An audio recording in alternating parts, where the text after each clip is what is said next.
solutions for issues and problems facing us.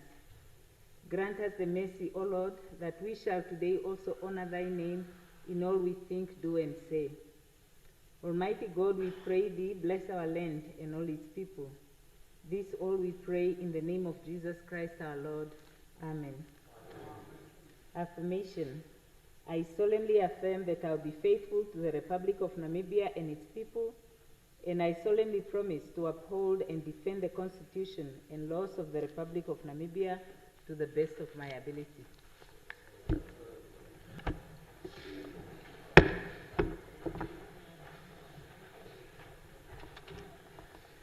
Announcements. On behalf of the Assembly, I would like to congratulate Honorable Willem Amtenya on obtaining a master's degree in educational leadership, management and policy from the University or the International University of Management, IUM, on Thursday, the 23rd of October this year. This achievement is a testament, Honorable Member, to your commitment to excellence and lifelong learning, balancing economic or academic pursuit with the demands of public service is no small achievement, and your success serves as an inspiration to many. We wish you continued wisdom and success in both your parliamentary endeavors.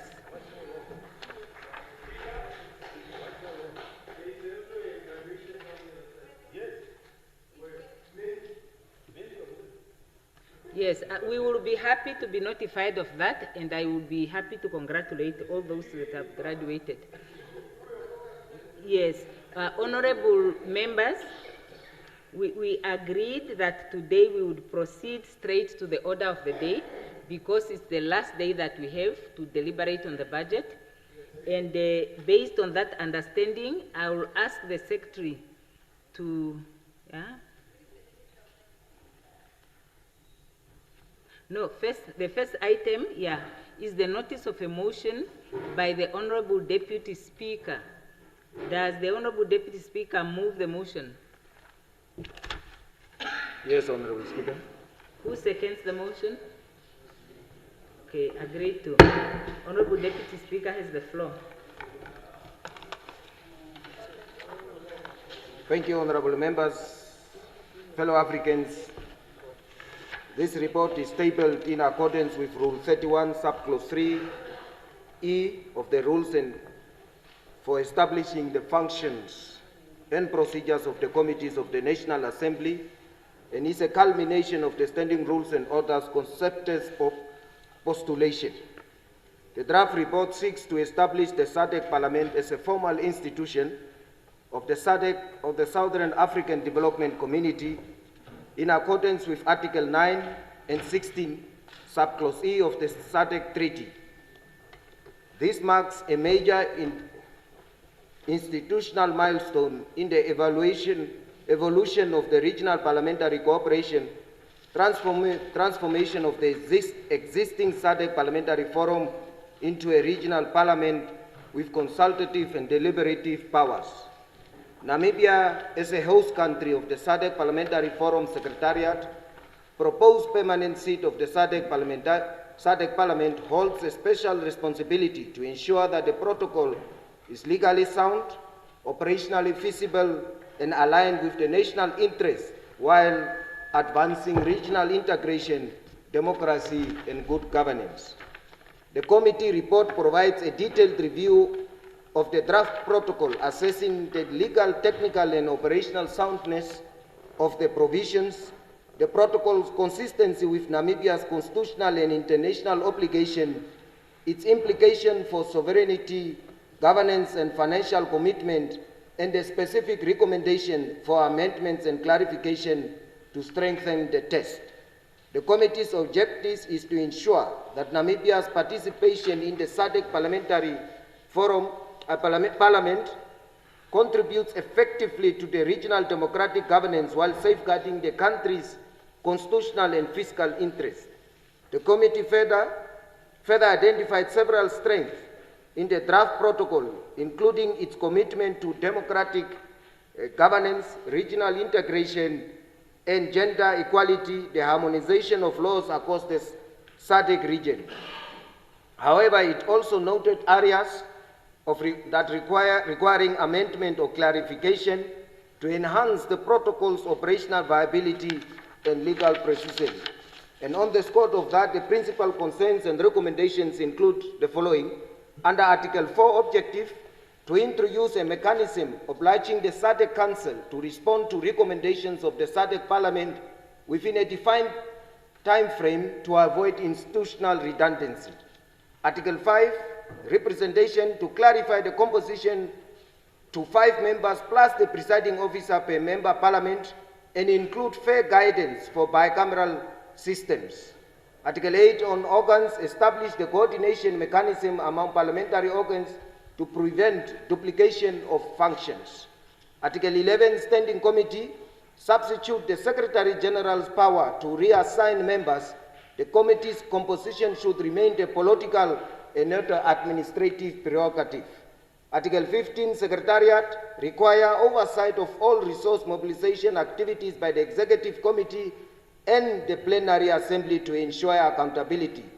Article 19, funding, ensure member states remain the primary funders of the Parliament's core budget and with donor funding limited to unconditional support. Article 24, the audit, create an independent audit committee to oversee internal and external audit, promoting financial transparency. Article 25, sanctions, define procedures, grounds, and safeguards to ensure fair and consistent application of sanctions. Article 28, language, include indigenous languages alongside English, French, Portuguese to promote inclusivity and regional identity, including also maybe looking for a regional language like Swahili. As the host nation, Namibia's interest lies in ensuring SADC Parliament's legal entity, operational efficiency, and institutional credibility. The committee emphasized that hosting the Parliament offers strategic, diplomatic, and economic advantage, but also require clear governance safeguards to avoid unequal financial or administrative burdens on Namibia. The proposed amendments will strengthen the protocol's legitimacy, enhance Namibia's leadership role in regional governance, and ensure that the future SADC Parliament operates transparently, inclusively, and aligned with the constitutional principles. The committee concurs with the establishment of the SADC Parliament as a vital step in promoting democracy, integration, and accountability across the region. It implores on this August House to gravitate the committee's report and its proposed amendments without no trepidation, and that the transformation be managed fastidiously. I so submit, honorable members. Thank you. The honorable member may now. Is the report already tabled? Ne? Oh, okay. Now, any further discussions? If there are no further discussions, does the Honorable Deputy Speaker wish to respond? Just to thank the members. The respond is the minister. Which minister? Who tabled for foreign affairs or moved? Moved.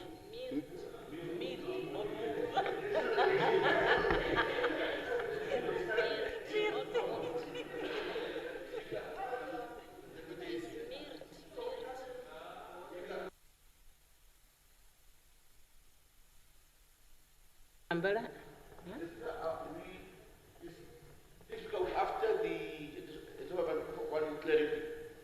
After we discuss the document, the steering committee. Thank you. I'll pause for that. You activated mine. What do I do? So the mic is with Honorable Nashinge, I think. I don't know what is happening with the gadgets, but... Okay. Yeah, almost we understand that we debated the protocol in the setting rules, and our understanding was that once it was tabled in Parliament, we're supposed to get the amended protocol so that we probably have an eye on it, but we have not received the amendment document. And we're hoping that after, even today, we would have even gotten the copy, so we make some comments to verify that if what we discussed in standing rules is what is being proposed. So, Speaker, I think if you could perhaps indulge us to get the copy, and then we discuss as requested by you earlier, the protocol. Thank you.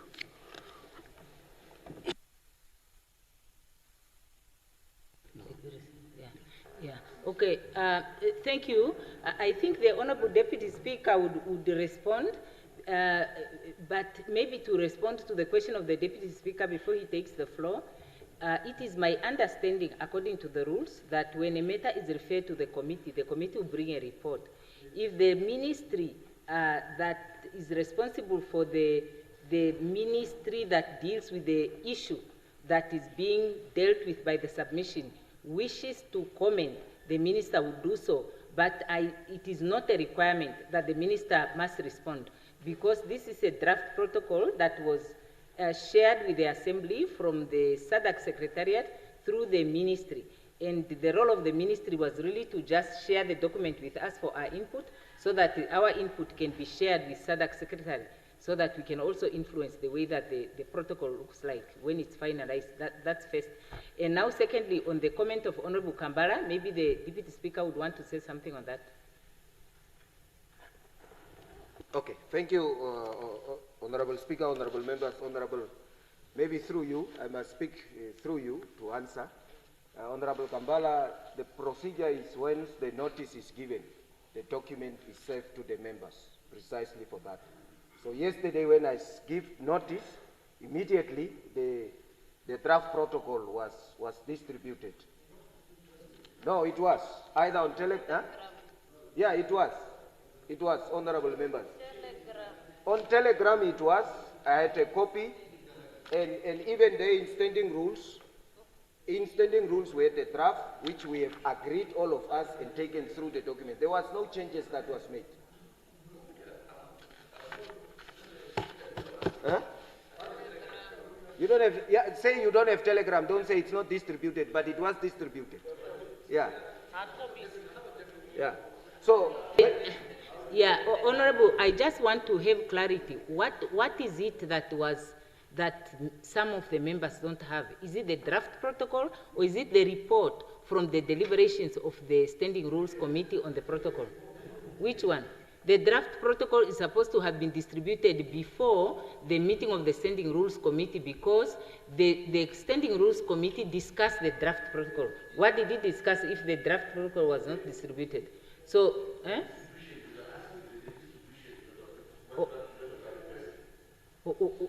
the distribution of what? You can take the floor, Honorable Kambara, so that I can. So they should give you the mic, Honorable Kambara, so that I can hear what you're saying. Speaker, like as per common practice, if a notice is given in the House, a hard copy, we normally receive a hard copy. Unless otherwise stated, no, we can't give a hard copy, then the notification will be given, and no, the hard copy will be made available on the WhatsApp group or on Telegram. But we did not receive that notification. Now, for us to be told that it was done on Wednesday, or on Tuesday, on Telegram, when we are already also busy with the budget, it makes it difficult. You know, the one from the standing rules, after we met, because, yes, after we met. When we met from the standing rules as a speaker, the report is what I'm requesting. Yes, thank you. Deputy Speaker, would you like to say something on that? Honorable members, I think maybe the hard copy is debatable. Because I have mine, maybe I print it, because I'm not a person of Telegram. But the table office is here and confirms that that's the procedure. Once notice is given about a report, that report we did not give we only give the report of what we have discussed to be amended in the treaty. That report is on Telegram. It is there on Telegram, and that was done yesterday so that today you can come prepared, and so I think we can take it offline, my dearest brother. Trust your deputy speaker that what we have discussed in standing rules is an exact replica. That's why you see we even included the language, which was a point that was raised by Honorable Nashinge in the standing rules, and a lot of other things in terms of donor funding to exclude external donors. So maybe in response for moving for the adoption of the protocol, of the draft protocol, this was tabled on the 15th of October by Honorable Ambassador Selma, who is the Minister of International Relations, who tabled the original motion in accordance with Standing Rule 210. On the draft protocol, the House, in its best wisdom, delegated that function to the Standing Rules and Orders, and that deliberations took place and culminated into the draft proposals that we are now laying and upon the table. So at this juncture, I may also express my sincere and profound gratitude to all honorable members who have engaged in the thorough and robust discussions that culminated into the inputs that lead to the consolidated report and the proposed outline comments by the Republic of Namibia on the draft report and on the SADC Parliamentary Forum. This noble exercise took the effort of all members, illustrating the utmost commitment and value that this August House placed on the intended transformation of the SADC Parliamentary Forum into a SADC Parliament, and that it's Namibia proudly gonna host, as the history dictates that the signing and creation of the SADC Parliamentary Forum took place in 1999 in Windhoek. And therefore, that's why the SADC original idea was to give Windhoek the permanent seat as the house of the SADC Parliamentary Forum. And now that it's transformed into a parliament, the host country still has got that prerogative. The draft protocol builds on the work of existing SADC Parliamentary Forum, transforming it into a regional parliament with consultative and deliberative powers, while highlighting the significance of the SADC Parliament in advancing the regional integration. Therefore, it's imperative for us as the host country to provide substantive input, which we have done, that will shape the functioning and the operationalization of the SADC institution. I therefore lay upon that table and thank you for your adoption and kind consideration. Okay, thank you. I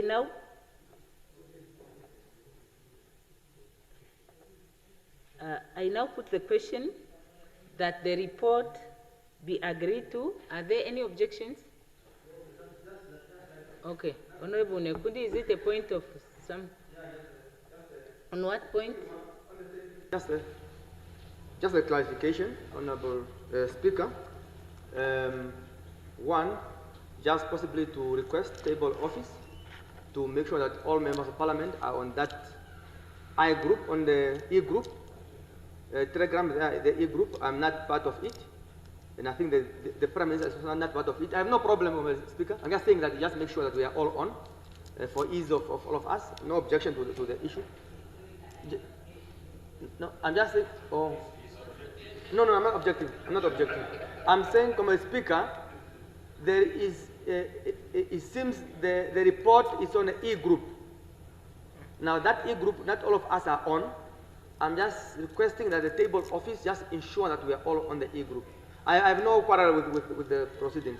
The other issue, before you said you call for that, I just want to check, Speaker, just to verify that we do it correct, that we have the right quorum, the 49, 49, just to check the voting members that are present, because my counting is giving me below 40 or around 40. Thank you. That we do it correct. Thank you. Thank you. Now, Secretariat, front desk, please take note of that, Secretariat, to ensure that every member of Parliament is connected to that platform. And can you please assist me to confirm that we have the required numbers to adopt the item?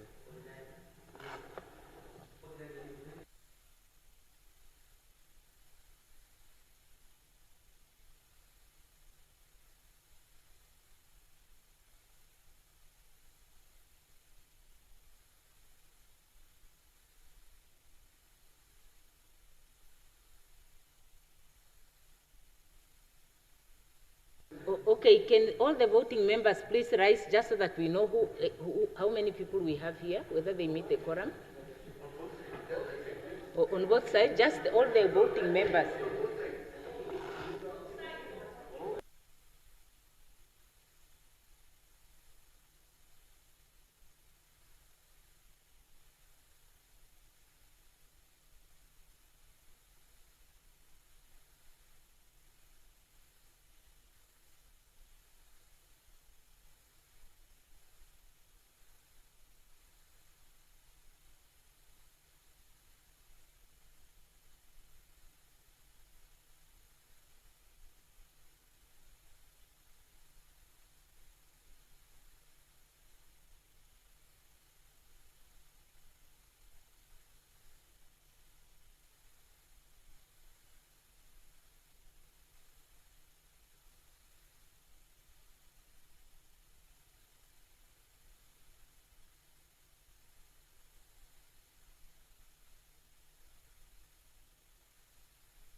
Thank you, thank you. Thank you, honorable members. You may take your seats, please.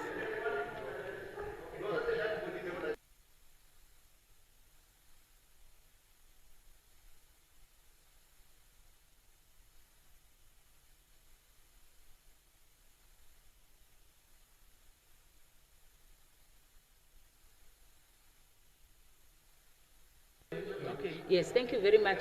No, the Secretariat confirmed that we only have 40 voting members here, and we need 49 voting members to be able to take a decision in terms of the rules. So, now 41 now, but we are still short of the quorum. So what that means is that we put the abeyance, the adoption of the report in abeyance and continue with the discussions until we have a quorum. Then we will come back to the item. Can we do that? Thank you. Thank you. Now we proceed. The Secretary would read the first order of the day. Yes, please. Huh? Yes, please. Honorable Lucato.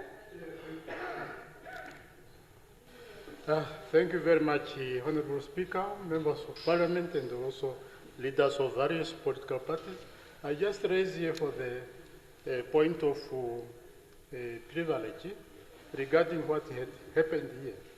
You saw, my Honorable Speaker, you yourself, my relative sister, and also my relative brother, Honorable Deputy Speaker, you are not allowed to vote here. You are neutral. That's my point, according to the standing order rules, and also. So you are not allowed to be part and parcel of voting. You are neutral. I thank you. I submit, Honorable Speaker. Thank you very much, Honorable Lucato. Honorable Lucato, the presiding officer has no voting right except when there is a tie. Then the presiding officer has that casting vote in order to break the tie. But the deputy speaker does have a voting right. So if we had a quorum and we were divided and we needed to vote, he has a right to vote. It's only the presiding officer that cannot vote. But if he is in the chair, if he is presiding and there is a tie, he cannot, if there is no tie, he cannot vote. He can only vote to break the tie against. But thank you very much, Honorable Kato. We don't have the voting quorum, so we will now proceed to the first order of the day, and I like to call the Secretary to read the first order of the day. Resumption of debate on second reading, appropriation amendment bill. When this Assembly adjourned yesterday, the 29th of October, the question before the Assembly was a motion by the Honorable Minister of Finance. Any further discussions? Yes, Honorable Dr. Aupindi. Thank you, Honorable Dr. Speaker. Honorable members, I rise to, first of all, congratulate the Minister of Finance and the Director General of National Planning Commission. And I would like to congratulate you as well on the Eurobond, though there were the substitution from a foreign risks market to a local, I think, stability goes a long way in creating a much better financial condition. So I congratulate you there. many would probably not comprehend that had it not been done the way you did it, it could have provided economic catastrophe. So congratulations. I'm supporting the MTEF, not because it's perfect, but because at least it is realistic. It increases the revenue, and the increment of the deficit by 4% of GDP can be attributed to some larger extent positive socio-economic developments, such as the contribution to the youth fund and free education policies of the government. Further, a serious attempt is really made to balance the budget, which is commendable. It's a commendable thing to do. Yes, economic growth slowing down from your estimation of 4.5% to 3.3% is not a point of concern, honorable members, because we are still within the margin of error. Comparatively speaking, the USA is only expected to grow about 1.9% in terms of economic growth. Nevertheless, we expected Namibia's economy to end very strong. Firstly, it is evidently vital to promote economic stability and structural reform for growth and employment. There can be no doubt that today we are living at a delicate time of great economic vulnerabilities, such as not have seen before. We welcome ourselves now, we find ourselves into a multipolar world where global players are playing each other and coming onto the global stage. I believe that the word which defines today's global instability is really protectionism, especially from the United States. This has brought us into an unnecessary trade wars between the largest economies of the world. This has brought about deep macroeconomic imbalances globally, especially in terms of government spending and public debt. There are also a number of other global imbalances in public finances, especially in the current account balances between certain countries and certain regions. So future plans should be done to reactivate growth, and it's clearly essential to correct these imbalances, which have affected domestic and global economy.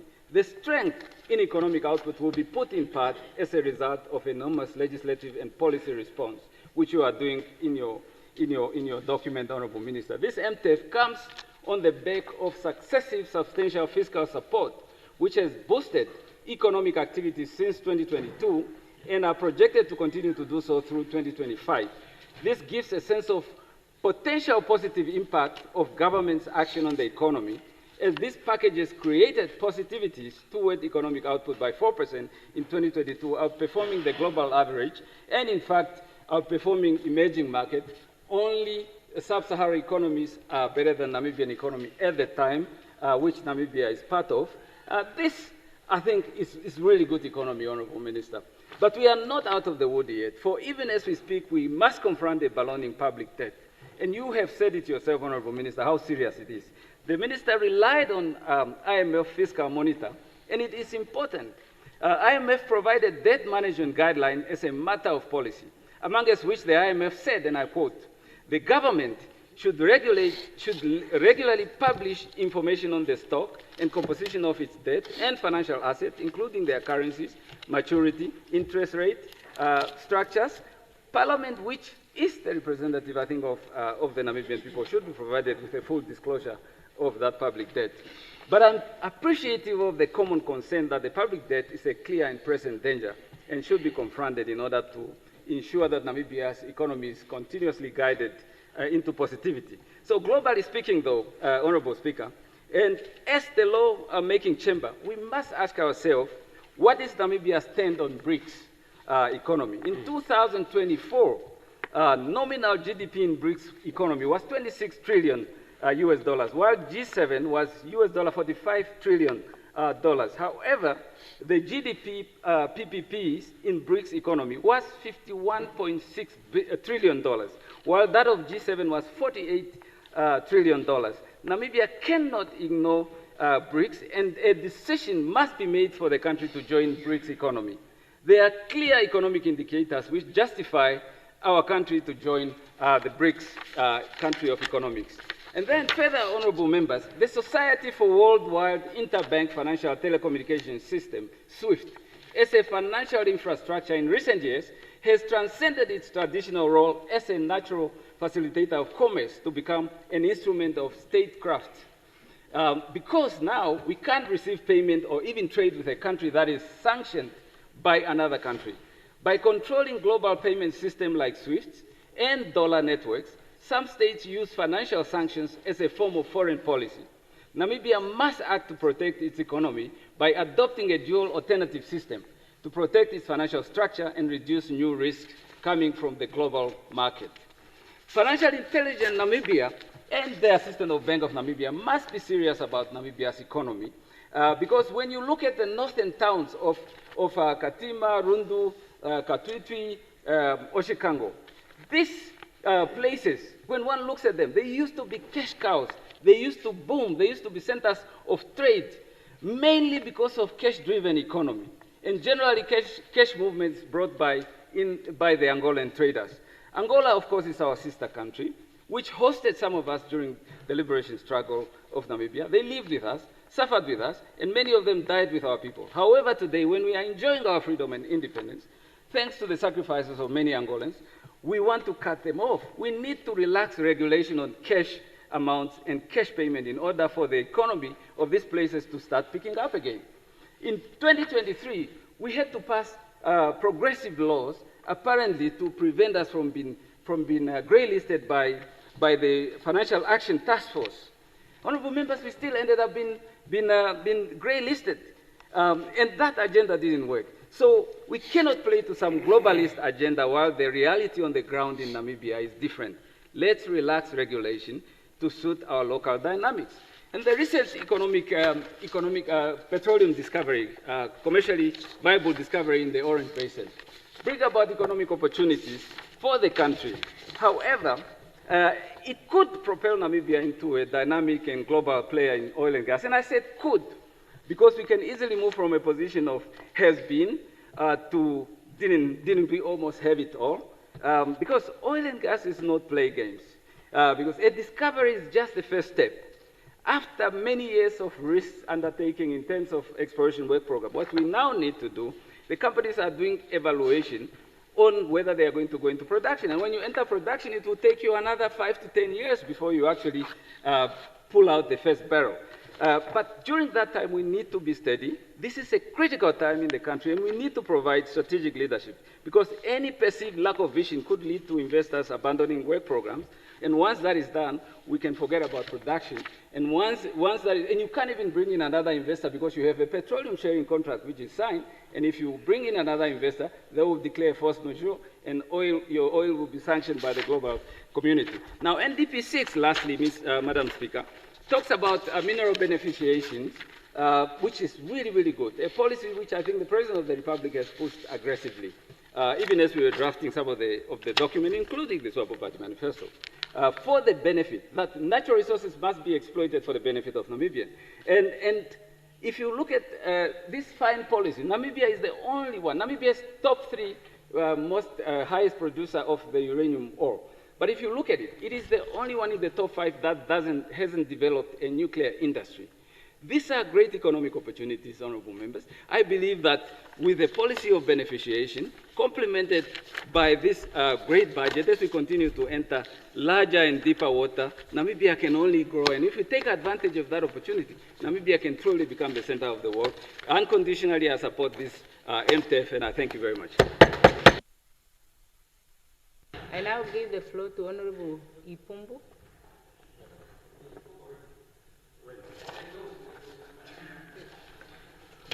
Oh, I can give you the opportunity to do it on behalf of the economic freedom fighters.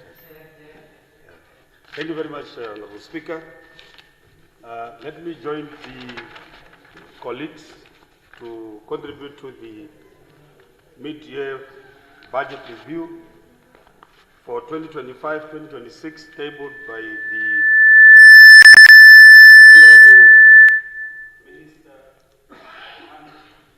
Meme Shafuda under the theme Beyond 35 for a Prosperous Future.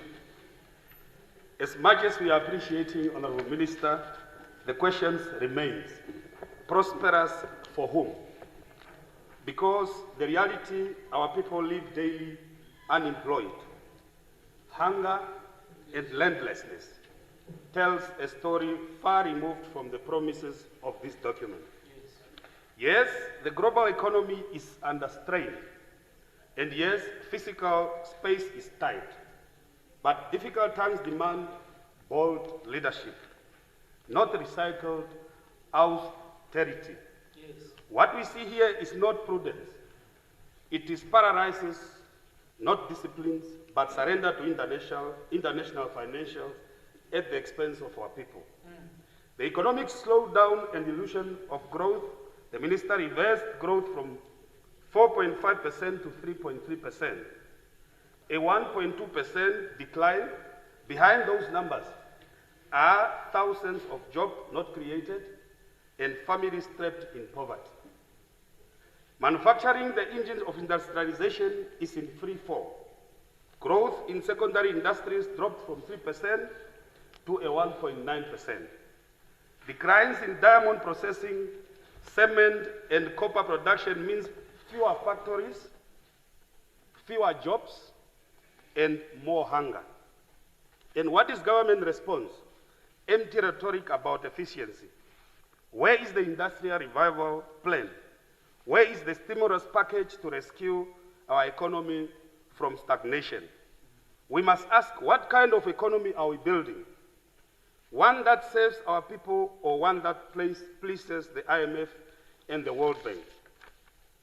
The Honorable Speaker, interest payments now stand at 14.3 billion, which are equivalent to 16% of our total revenue.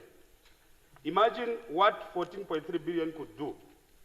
You could have built 143,000 houses at $100,000 each, employ 71,000 teachers, or give 1.1 million unemployed youth a 1,000 monthly stipend for a year. Instead, it flows to foreign bondholders while Namibians are striving. Public debt now sits at 176 billion, rising yearly. We must ask, when do we say enough? Why not explore debt restructuring or cancellation for debts that never benefited our people? Our deficit has doubled at 4% of GDP with a 3.2 billion shortfall. The usual answer, cut spending and raise tax on the poor, will only worsen inequality. The left says no to austerity. We say tax the wealthier, tax idle land, tax excessive profits and luxury goods. Let those who benefit most from Namibia's economy contribute more. Yet this budget reduces corporate tax to 28%, a reward to the rich, while the poor are told to tighten their belts.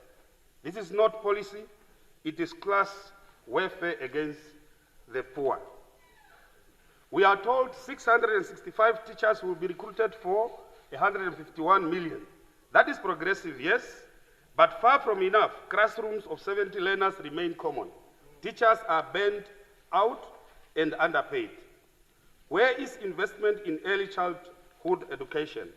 Where is the massive expansion of vocational training to empower youth with real skills? And on health, 1,537 D workers are welcomed, but divided across the nation.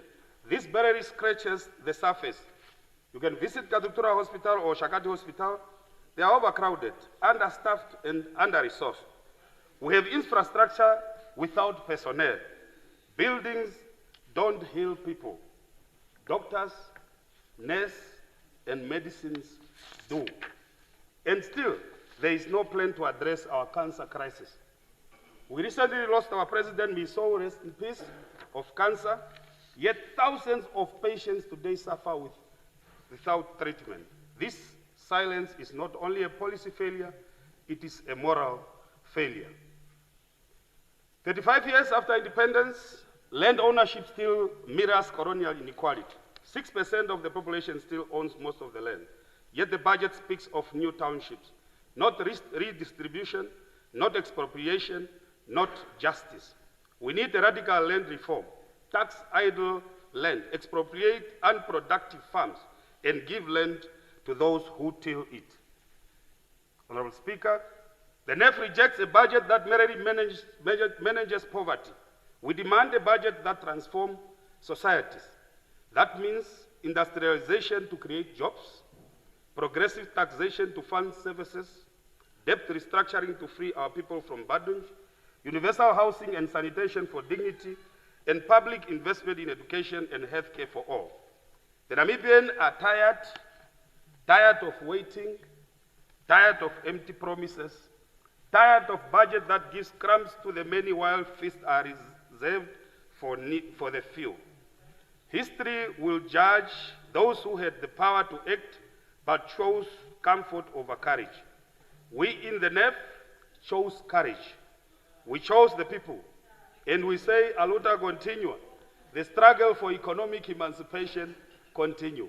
I so submit, Honorable Speaker. Thank you, Honorable. I recognize Honorable Mbula.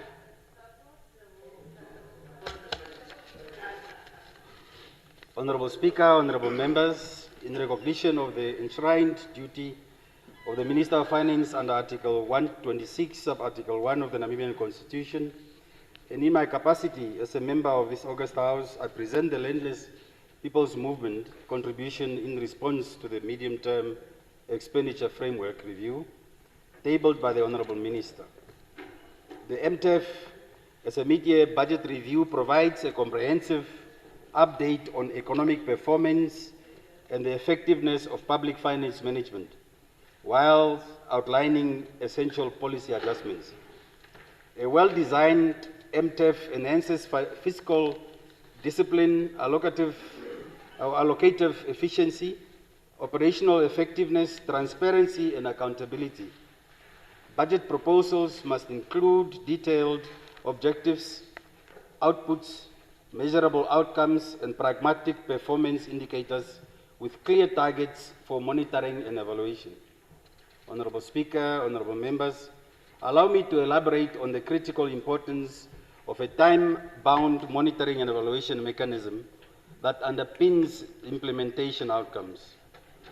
The 2025-2026 MTEF reveals a downward economic spiral, placing Namibia at the risk of recession, a trajectory this government has engineered through policy inertia.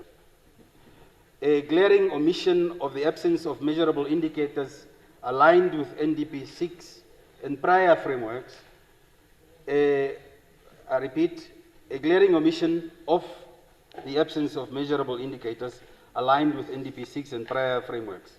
Despite repeated commitments to deliver meaningful employment in 2025-2026 budget and the 2024-2025 MTEF, rising public debt reflects a systematic failure to ensure monitoring, evaluation, and corrective action, undermining financial prudence of the public sector, or in the public sector. The National Planning Commission has failed to fulfill its mandate to guide the formulation of a productive, growth-oriented fiscal policy. Namibia remains locked in inconclusive debates on expanding public investment in programmatic or pragmatic social protection, including 1, a universal basic income grant for citizens of the age of 0 to 59, 2, enhancement of private sector stimulus packages, and provision of targeted subsidies for small and medium-scale horticulture farmers in both communal and commercial sectors. Debt financing expenditure erodes efficiency and casts doubt on the claimed high execution rate of capital projects. Debt finance, or rather, that's our recommendation would be that the Minister establishes a regular independent evaluation mechanism to assess spending effectiveness, sustainability, lessons learned, and areas for improvement, and that annual budget execution is strictly adhere to approved appropriations within the fiscal rules and limits, with realigned allocations executed under revised fiscal policy, and that government must consult and communicate transparently with the private sector, stakeholders, and the public on the MTEF process and outcomes. And executive directors must conduct periodic oversights and submit expenditure performance reports with the ministries implementing corrective actions where required.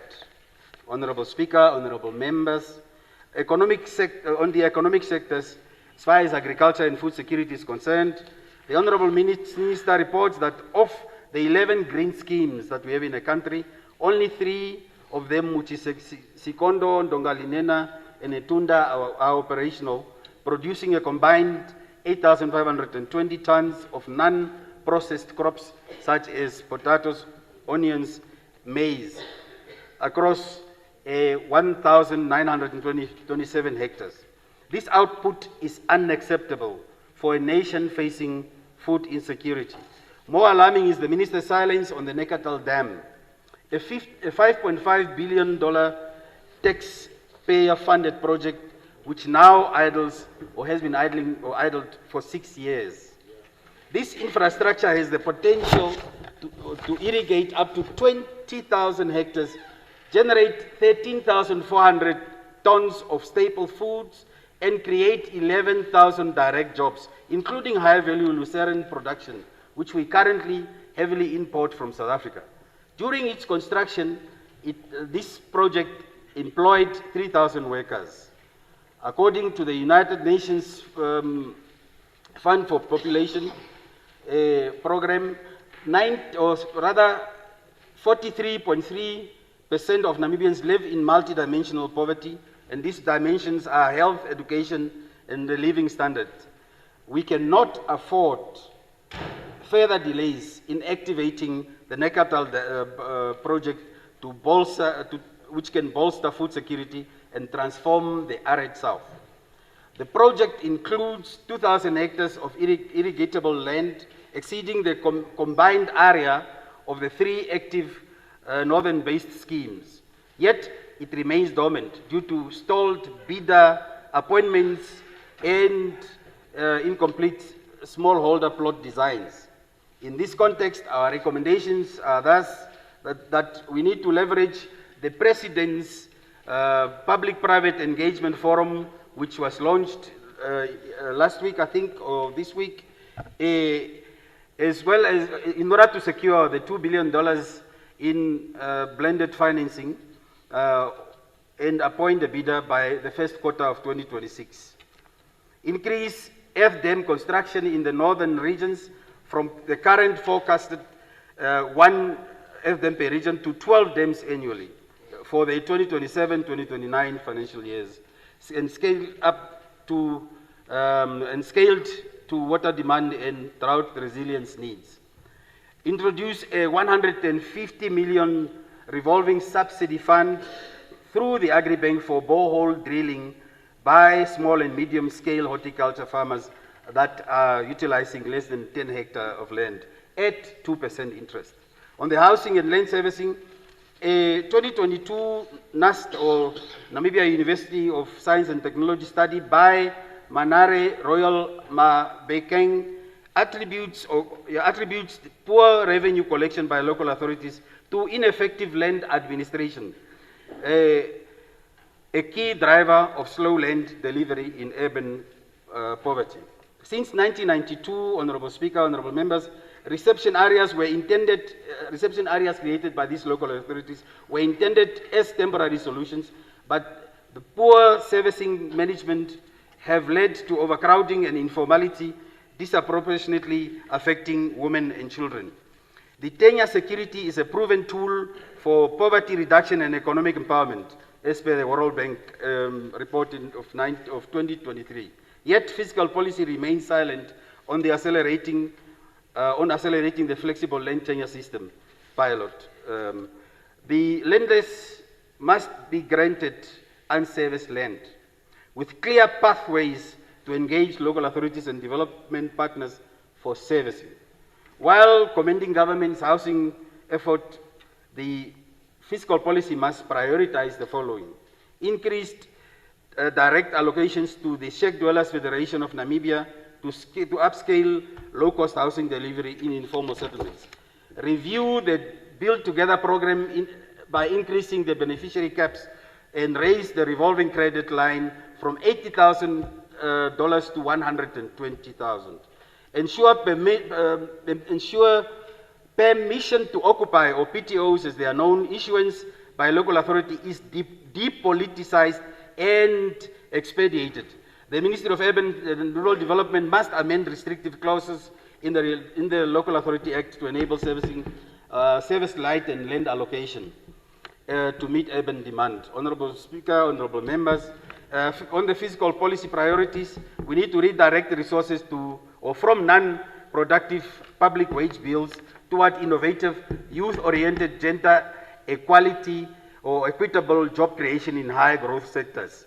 In closing remarks, as the Minister of Finance, Honorable Pumbu Shimi, stated in 2024, government must rebuild fiscal buffers, stabilize debt, and implement structural reforms to create jobs and enhance climate resilience and protect the vulnerable.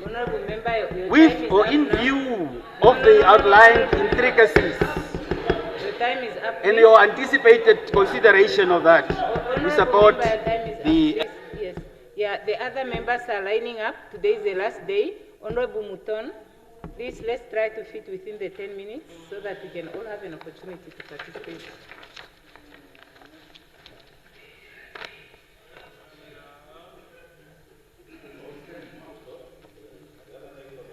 Can we set the clock, please, to 10 minutes? Honorable Speaker, honorable members, I want to start off by saying that taxpayers' money is not a SWAPO campaign tool. The appropriation bill is an administrative necessity to avert poverty. The Honourable Minister used her speech to cherry-pick small victories and sell them as revolutionary. These victories do not reflect what is happening on the ground. We cannot celebrate... Yes, Honourable Member. Yes, Honourable Member, it's a point of order, but yes, a point of order, but briefly, please. Yeah. Yes, Honourable Member, let's not waste time, please. Yeah, Honourable, what point are you rising on? And please be to the point because we have limited time. The rule, yeah, okay. What point, Honourable Member? Honourable Member, no, proceed, Honourable Member, what are you rising on?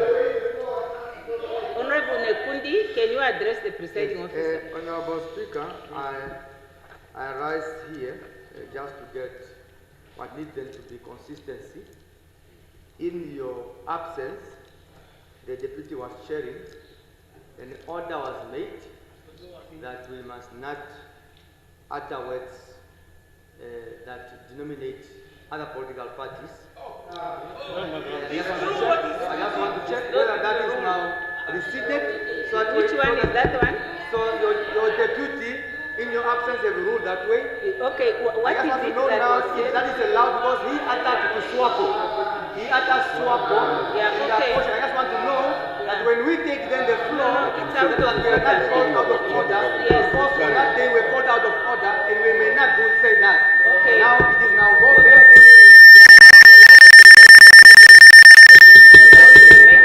You have made the point. Can you take a seat? Yes, Honourable Member, both of you are out of order. So please let's stick to the subject matter.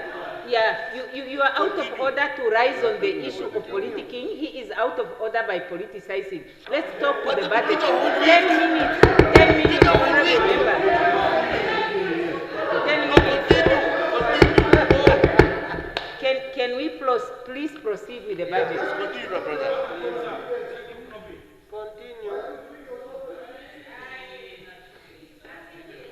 Proceed, Honourable Muton, please. We can't celebrate the completion of some schools when all over the country crucial school projects have been abandoned. Kids are still being taught under trees and sleep in classrooms. Let us take this housing accomplishment as an example. 2,160 houses were built in 7 months through the Shack Dwellers Federation, not the NHE. If you extrapolate that for the rest of the year, it means in 1 year, 3,702 houses would have been built. Last year, SWAPO promised 10,000 houses will be built in 1 year. That means they weren't even able to reach half of what they promised.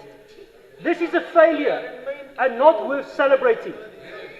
I want to take it one step further. According to the Namibian, the current backlog of houses is 300,000. That means the current SWAPO-led government will take 81 years to build these houses. And by that time, the housing need will be in the millions. I want to turn this House attention to page 11. Your boos mean nothing. I've seen what make it sure. I want to turn this House to page 11, where the Honourable Minister said the following. Boosting economic growth, the budget will focus on sectors like agriculture, youth employment, creative industries, and incorporate initiatives from state-owned enterprises. Firstly, if we say we will prioritize agriculture and food security, why did we cut the agriculture budget by 46,879,000? When 456,000 people in our country are still facing extreme hunger? Further, what return on investment do we get on the state-owned enterprises if we constantly need to bail them out? That being said, I do want to commend the Honourable Minister on implementing strategies found. I want to commend the Minister on implementing strategies found in the IPC manifesto. Earlier this year, the President reduced our cabinet per our recommendation, yet failed to effectively reduce the cost of government expenditure. And now, the Honourable Minister is implementing corporate tax reforms as suggested by the IPC manifesto. I do, however, want to urge the Minister to consult the owners of these strategies for proper implementation.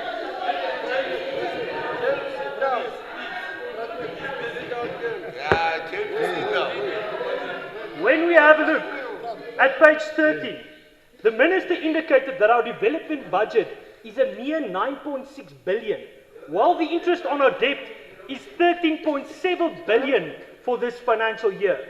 We are paying more interest on debt than we are investing in development. This is not sustainable. We need to invest the money we borrow into initiatives that can recoup this money.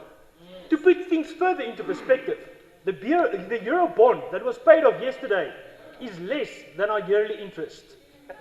We now plan to invest in free education, but at what cost if we keep on borrowing?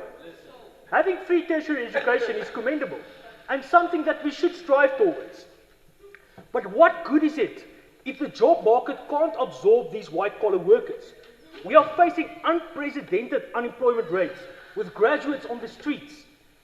We will have even more graduates on the streets, and they will inherit national debts of billions. Honourable Speaker, nothing is for free. This budget attempts to put bandages on self-inflicted wounds without addressing the illness. Until the SWAPO-led government does not prove that their promises can lead to strategic action, I can only conditionally support this bill. Thank you.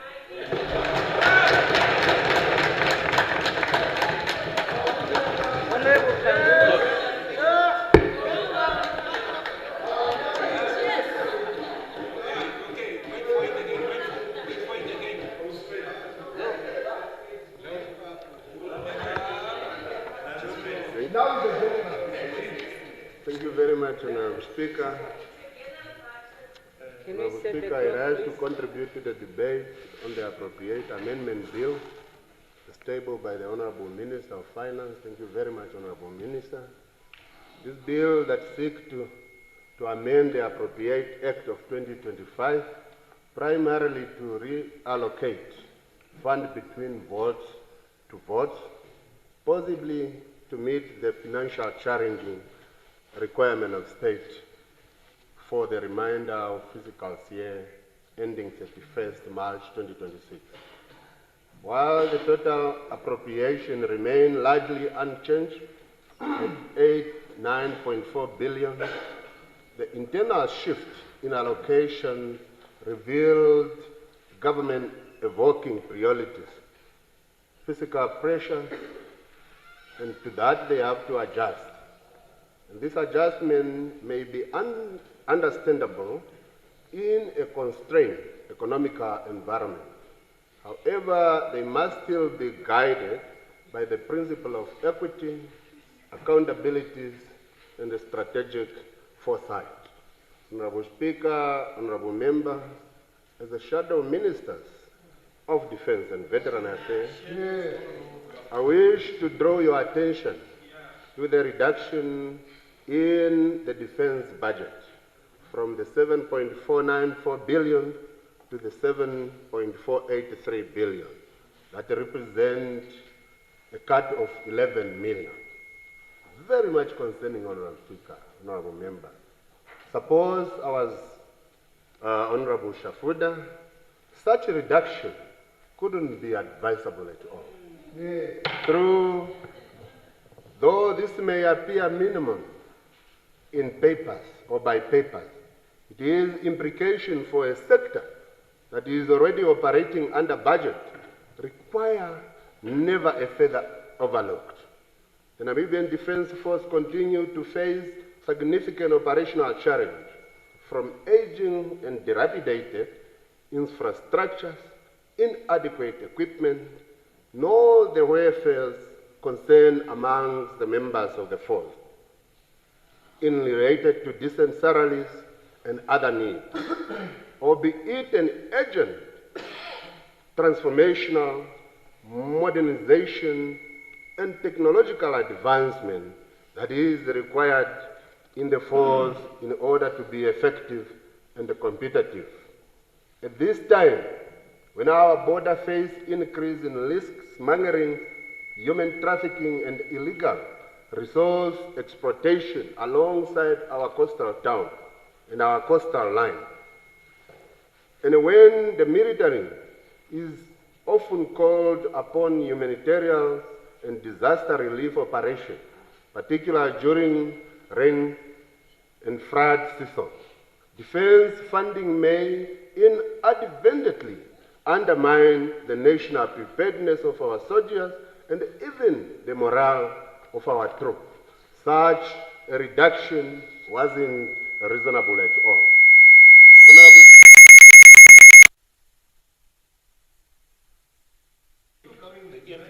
Honorable Speaker, honorable members, we note with appreciation that this bill increased allocation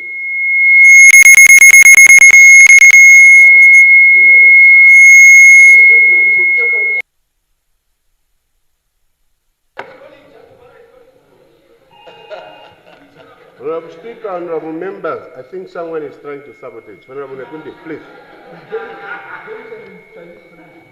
We noted with appreciation that this bill increased allocation to education and health, though it appeared never adequate or enough in affirming the government commitment to social development.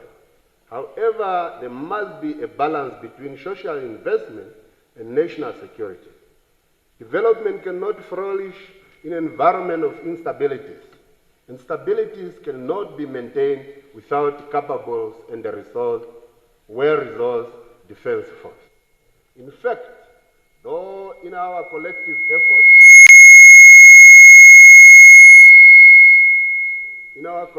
effort, it will be ever difficult to meet and satisfy the defense national budget with our own national budget. Yes, honorable member, I'm told that you may be having your phone too close to the mic.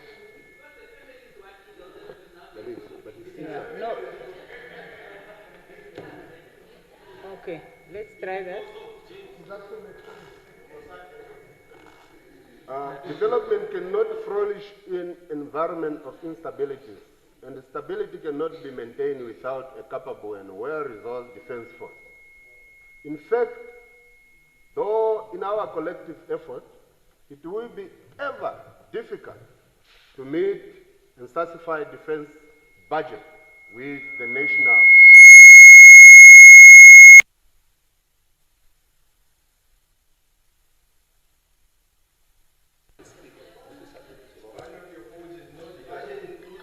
not have to. Jim,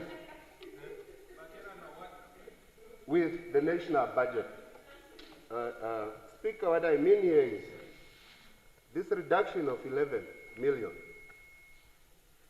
to this institution is very, very concerning. Instead of reduction, I believe it could have been an increase of 11 billion, so that our Ministry of Defense could be able to get it to the level of competence with all other defense in the region. The Ministry of Defense is not merely an expenditure center like many others. Previous Parliament have that belief that we do not need to allocate funds to the defense, not knowing that they play a very vital role in our stabilities. Therefore, I do not want this Parliament to make the same mistake, but to ensure that we look after our institution that is responsible to defend our territorial integrity. Honorable Speaker, as an official opposition, we support the fiscal prudence, but reduction must be accompanied by transparency, justification, and miserable performance target. I therefore recommend that the Minister of Defense target a detailed expenditure plan outlining how reduction funds will be absorbed without compromising the core principles. Parliament institute a mid-year defense expenditure review to ensure that the funds are effectively utilized and aligned with national priorities. A greater emphasis will be placed on local procurement, training, capacity building within the defense sectors to retain economically value domestically. I also further would like to emphasize the strengthening between the defense vote and the veteran vote, so that we will look after our veterans and integrate their social support. Honorable Speaker, Honorable Member, I further propose that the Ministry explore performance-based budgeting, linking allocation to tangible outcomes, such as improving troop housing provision, training facilities, equipment maintenance. We must move beyond a routine of expenditures to an outcome-driven spending that reflect the higher degree of professionalism, accountabilities within our institution.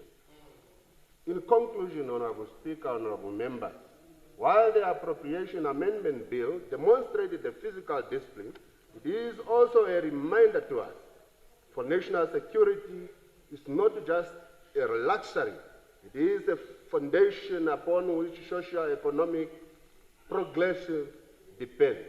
As a shadow minister of defense, I therefore urge this August House, through the Minister of Finance, to ensure, and in a way or another, mitigate the necessary 11 million reduction to a defense vote. Or alternatively, it could be favorable and reasonable should this be an increase, as I have stated earlier, in order to ensure that the competitiveness of our force are enhanced and the troop well-being, as far as military readiness is concerned, is in higher demand. Our brothers and sisters in uniform deserve a budget that matches their sacrifices and commitment in safeguarding our republic.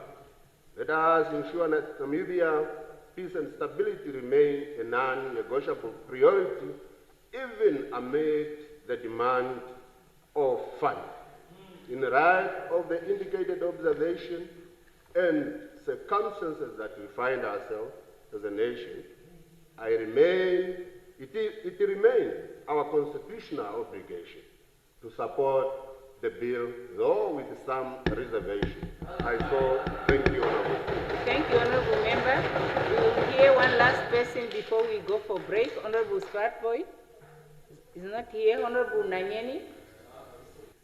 Honorable Nanyeni is not here. Okay, please take the floor. Thank you very much, Honorable Speaker. Honorable Speaker, Honorable Member, let me congratulate the Minister of Finance, Honorable Shafuda. What's going on? Huh? Move on. Keep on. The mic is fine. Proceed. It's on. It's red. Okay, thank you very much. Thank you very much, Honorable Speaker. Honorable Speaker, let me congratulate the Honorable Minister of Finance, Honorable Shafuda, and his team on a prudent and well-balanced mid-term budget review of 2025-2026 financial year. Honorable Minister, the following observations were notable. On the monetary and external sector, the lowering of repo rate by 25 basis points to 6.5% is commendable, as it's given the business sector a reasonable and welcome relief. I'm also from that sector. This will also moderately stimulate growth in economic activity toward the final quarter of the fiscal period due to the interest saving on asset finance and commercial loan repayments. Honorable Speaker, positive cash flow saving will also encourage business who prefer to settle their borrowings faster to mitigate against systemic economic and amid global economic contractions. Honorable Minister, on the financial 2025 mid-year revised project, Honorable Minister, you raised a very notable concern when you stated that the baseline scenario, if left unattended, is highly undesirable and will lead to a serious deterioration of a key fiscal anchors such as a debt to GDP ratio level, urgent pressing action as exposed under economic policy measures, as well as restraining the expenditure envelopes in the mid-term period will lead to a much more viable and manageable scenario. In a view of the above measures, which the Honorable Minister outlined during the tabling of this budget, it reflects that the Minister of Finance have a prudent and effective risk management strategy in place. And I would like to comment on that, Honorable Minister. In addition to existing mitigation mechanism, the baseline scenario further necessitated a robust revenue generation strategy realignment, which will result in a better debt to GDP ratio over the medium term. Honorable Minister, we need to cultivate out-of-the-box revenue generation scheme as part of the overall diversified investment strategy, and also move towards especially business stimulus funding and special infrastructure project funding to stimulate business sustainability across the country while also improving the debt to GDP ratio in process. In conclusion, Honorable Speaker, we should also start utilizing our diamond resources to generate additional revenue streams as part of the alternative funding strategy realignment. Alternatively, diversified investment strategy, relying on diamond as a grantee through the bank.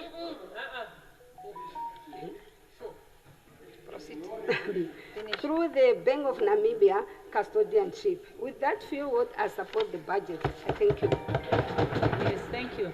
Now, before we rise for break, Honorable Deputy Speaker, I want for us to establish whether we now have a quorum, because I want us to deal with that part before we go for the break. Do you have a quorum to deal with the report? None? Okay, so now, front desk, can you confirm? We have 42. So we have a quorum. Deputy Speaker, please. We need 49. Okay, so the House will now rise for 20 minutes.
Thank you.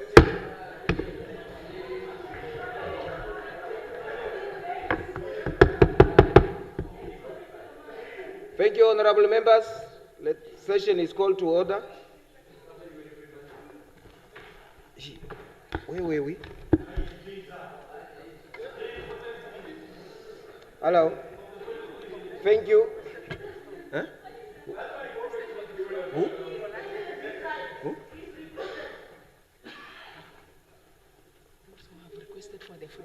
Okay, let's continue. Oh, Honorable Somaip. Come again? Huh? I'm ready. Yeah, the floor is yours. Yeah, thank you. Let's correct it. Yeah. Is camera on? Yeah, camera is on. Yeah, thank you, Deputy Speaker. Unfortunately, the Minister of Finance left, but nevertheless... no, I think she's just here. Her back is still. Just continue. Okay. She takes note. Yeah, Deputy Speaker, first of all, before I also contribute in this debate of midterm budget review, it's an honor for me to upload each and every member of this House who has contributed in endorsing our current financial year budget. For us, it was the first experience to sit late hours to ensure that on-time endorsement is reached. And also in the same vein, also applaud the Minister for her efforts to ensure that our current budget is implemented in a given time. Because if we slow down with the implementation, our efforts are in vain. And nevertheless,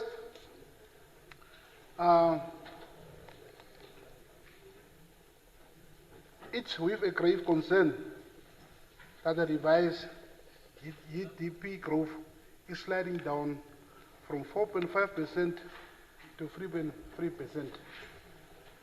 However, I believe that the change in the revenue collection will be reflected in the third and the fourth quarters. My biggest concern is that government must equally align with the realities on the ground and lower our expectations, especially on the ambiguous outcomes of job creation, free education and healthcare, as well as NTV6 strategic plan. Pushing against this will lead to more debt accumulation and deepening budget deficit and over-reliance on treasury bonds. My advice to you, Honorable Minister, is the policies that we're supposed to be pro-invest and pro-trade are all packed in the complex policy-making process. Why I'm saying this? My advice, and the party that I'm representing is advising for us to institutionalization of Welwitschia Sovereign Wealth Fund. We request that this fund be activated and to be institutionalized, because the role of Youth Empowerment Fund cannot be only mandate from the Minister of Finance, but if we bring in this Welwitschia Wealth Fund, at least we can also cater this wing from this fund. Also, my request is semi-autonomy of NIPDB. Investors don't have so much trust approach if NIPDB is moved to the ministry. It will lose its relevance and trust in private sector. That's why we recommend the semi-autonomy of this wing. Review of public-private policy. Since it was passed in 2017, it is not functional at the moment. In past few years, a refined public-private policy alone can unlock better consensual loans, which is more direct and project-oriented compared to Eurobond, which we cannot really audit the trial of its distribution in the economy. My other advice is also implementation of Special Economic Zone Act as a matter of urgency, because the EPZ Act is expiring in December, this coming December. And this will leave many investors in dark, especially in the absence of grandfathering this strategy. Number one, energy grade license application process is also my recommendation. Without this, electricity will remain the highest in our SADC region. In comparison, that currently $2.48 per kilowatt, that's our payment here is Namibians, contributions per unit, per kilowatt, while Botswana is only charging 1.2 plus, and South Africa $2.2 per kilowatt. On the debt issue, the recent debt stock is compounded by a significant increase of debt servicing cost, with an interest payment of totaling to 6.8 billion and substantial 6.4 percentage point increase compared to the interest expenditure as September 2024. On the loans, simply replacing the debt with domestic financial powerhouse does not liberate us fully from debt traps. Simply, it shifts our owners from foreign financiers to the local debtors, although it will reduce the risk that will pose us on the foreign rates. While I'm still at the debt, boost more consensual loans. However, in order to attract loans, government should not go directly to market without the clear proposals that outlines the debt needs and the targeted priority areas in the debt will cover, as well as implications to the taxpayers. Have a structured approach for PPP management contracts, build, operate, transfer infrastructure project loans, industrial agreements. Government should also allocate funds to contribute to guarantees and share the risks, and for accountability also. On the revenue collection, Comrade James, as I've indicated earlier, Honorable Speaker, Deputy Speaker, we are projecting to realize a shortfall in revenues to the tune of 3.2 billion for this current financial year, as we are projecting.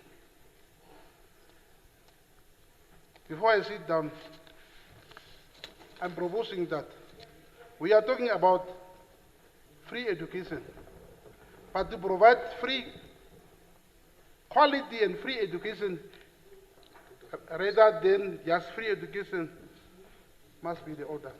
We must give quality education. We must not reflect how we can produce, we must reflect on how we can produce quality education which should become a source of income from the foreign students. So we request that the assessments be carried out to assess the short-term and long-term effects. In the same way, while I'm at education, in next coming financial year, let us focus on infrastructure.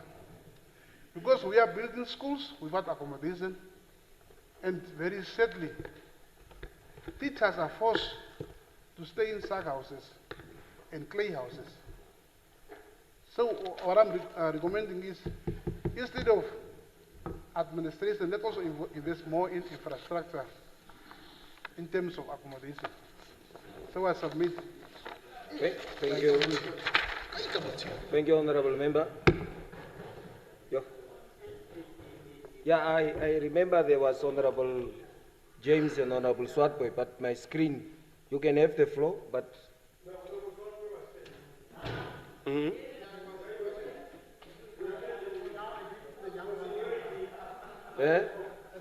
But my mic is off. But since hello, President, since you outclass us with maroon, that was not yesterday, you can take it. Okay. Because people like the camera, so it might be that the camera, when after, cannot project the maroon. All right. Okay, thank you. Thank you, Deputy Speaker. Yeah, Deputy Speaker. A vital question we should ask when reviewing the budget is whether a firm foundation is being laid for a prosperous Namibia. And the answer, unfortunately, is no. The current regime, with more than 30 years of government, came with a laundry list of promises, from free education, housing, job creation of 250,000, followed by a launch of the National Development Plan 6, which is a repetition of the other 5. One would assume that the government would have the necessary experience to think things through. Yet, 6-7 months down the line, the economy is not doing well. Our domestic economy is growing at a slower rate than last year. Debt to GDP ratio is 69%, up from 61.8%. Revenue estimate projection was adjusted downward with a loss of 5.5 billion, a reduction of about 5.5%. Income tax on individuals category is down due to, quote-unquote, subdued domestic activities, while revenue erosion from lower contributions from the diamond mining sector has sharpened. Agriculture has compressed. Diamond sector, particularly cutting and polishing, has gone down last year by 33%, and this year, on top of the 33, an additional 59.1%, and these are worrying signs. Additional questions arise in particular around the diamond sector, where it is said that De Beers is the company that began the production of synthetic diamonds, whereas they are a partner with us in the production, polishing, and sales of original natural diamonds. De Beers went to create in a laboratory synthetic diamonds. And the question you ask is, was there no restraint of trade agreement between Namibian government and De Beers? Was there no partnership arrangement so that Namibia itself can become a partner in the synthetic diamond sector? These are questions that are not clear. While the domestic economy is not performing, an idea is being championed, sometimes free education, sometimes free registration or tuition fees at tertiary level. This is a major undertaking that cannot be substantially implemented with the current approach that we have. Simply because, one, thriving nations in the North Atlantic world that have somewhat successfully implemented free tertiary education such as Germany, took a gradual approach of up to 9 years to lead toward a nationwide free education system. And still, they too, spending 33 billion euro per year on free education, the Germans themselves agree that it takes too much of their national budget. Here, Namibia wants to do free education abruptly. NAST and UNAM have not been consulted. They fear, as we speak, losing staff and downgrading of their rankings. Secondly, the decision on free education came without a discussion and agreement and a time frame for the universities to prepare themselves. This is a challenge. NAST and UNAM some time back were requested to develop what is called an integrated business strategy for self-sustenance. They have not been able to get to the point of reasonable self-sustenance, and yet the extra burden of additional number of students is laid on them. Moreover, manufacturing continues to decline because you also have a dysfunctional appointment where a foreign minister who is required to travel abroad is also required to do a job that needs her on the ground, trade and industry. But one job takes her outside the country, and the other job requires her to do the work inside, and business people are unable to get a simple thing as an appointment with the Minister of Trade because the Foreign Affairs mandate consumes much of the time. That tells you that the manufacturing sector that stood still at 11% of GDP since 1984 will continue to either remain there or decline.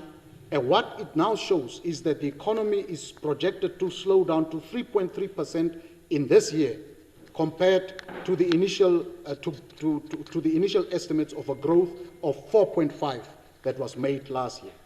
Quite clearly, there is no plan to resuscitate and expand the secondary sector.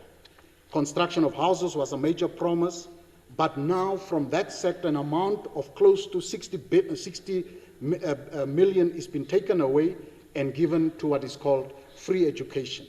And this free education has a central question that is not been answered. If you finance it for next year with 600 million, where is the sustainability going to come? Which sector will be compromised? Because you can train Namibians for as long as you want. But if your economy is not creating jobs, what are you training them for? Because when you look at youth development that they spoke about, only 3 times 14 regions of youth have benefited out of an application of 11,475. In other words, jobs are not created, youth empowerment is not consolidated, agricultural sector is not growing, manufacturing is stagnating, the economy in terms of debt to GDP ratio is doing very bad with a 70% of debt to GDP ratio that we cannot afford, and there is no plan to deal with the questions of resuscitating the economy.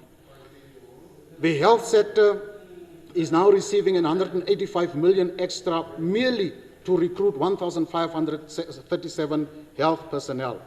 This excludes infrastructure, medication, and other general upkeep. And therefore, when you look at this budget, you conclude that the welfare of the people is not central to some of the actions within the SWAPO party regime. Adjustment to public service salaries has not been made, elderly pension grants have not been adjusted, basic income grant is not even spoken about, black economic empowerment is not on the agenda, and within the land bill, you find that the balance between redistributive justice and restorative justice is simply not made. This government continues to simply, through land reform, it simply continues to become the largest landowner, and black Namibians who lost land are reduced to tenants from state farms, whereas foreigners would be able to access the Minister of Lands because they have money and obtain a farm at whatever price they can get because they have the resources. And this is where citizenship is reduced to a lessee relationship, and that foreigners become much more able to get whatever they want. And you can see what the Honorable Ifete Natangwe said. If you do not vote for their party, you are choosing hunger. And correctly. And he's not alone in it, because in terms of the law, the land bill says that they agree with the Honorable Natangwe. If you are a foreigner, you have direct access to a minister that a citizen does not have, and you will get a resource of this country if you have the money. This is how this budget is in its fundamental and organic constitution a betrayal of the people. However, there are good things. The medium-sized enterprises tax rate has been reduced to 20%. We thank the minister for that. But it's beyond that.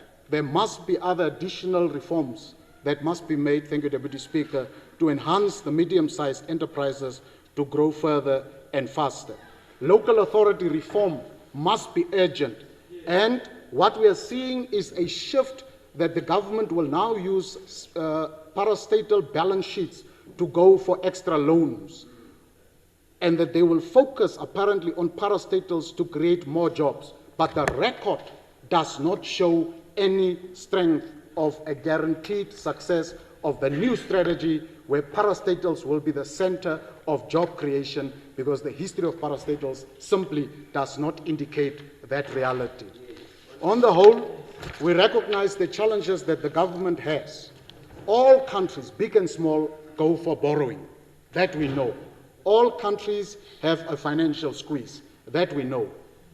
But what is necessary is that this government must begin to learn to unleash productive sectors of the economy and to create jobs, one of which is the Nekerdal Dam, that can immediately create jobs for thousands of young people, and simply said, this government is not moving on that front. Honorable Deputy Speaker, we so reject this budget. Thank you very much. I now recognize Honorable Werikwa. Honorable James. Yeah.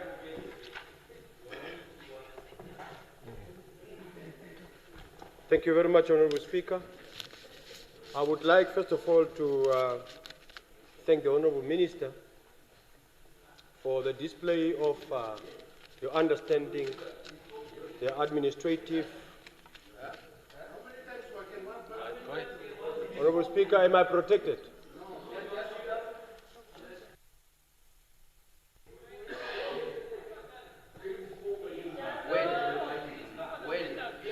No. Honorable Speaker, will I get my time back? Just wait. What is the issue, honorable members? Can you stand up and address it? Yeah. Honorable Kambala. Just wait. Yeah, just press and wait. Why are you wearing a t-shirt? I remember vividly that Honorable Erugwa spoke on the budget. Why are you wearing a t-shirt? It did. When? The same week you spoke. He spoke. Okay. And to an extent where whatever pulling his jacket. No, let's not do this, colleagues. Thank you. Let's just check. No, he spoke. Why are you wearing a t-shirt? Oh.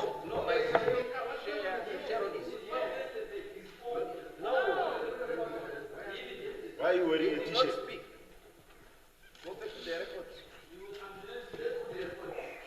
You are busy. Why are you wearing a t-shirt?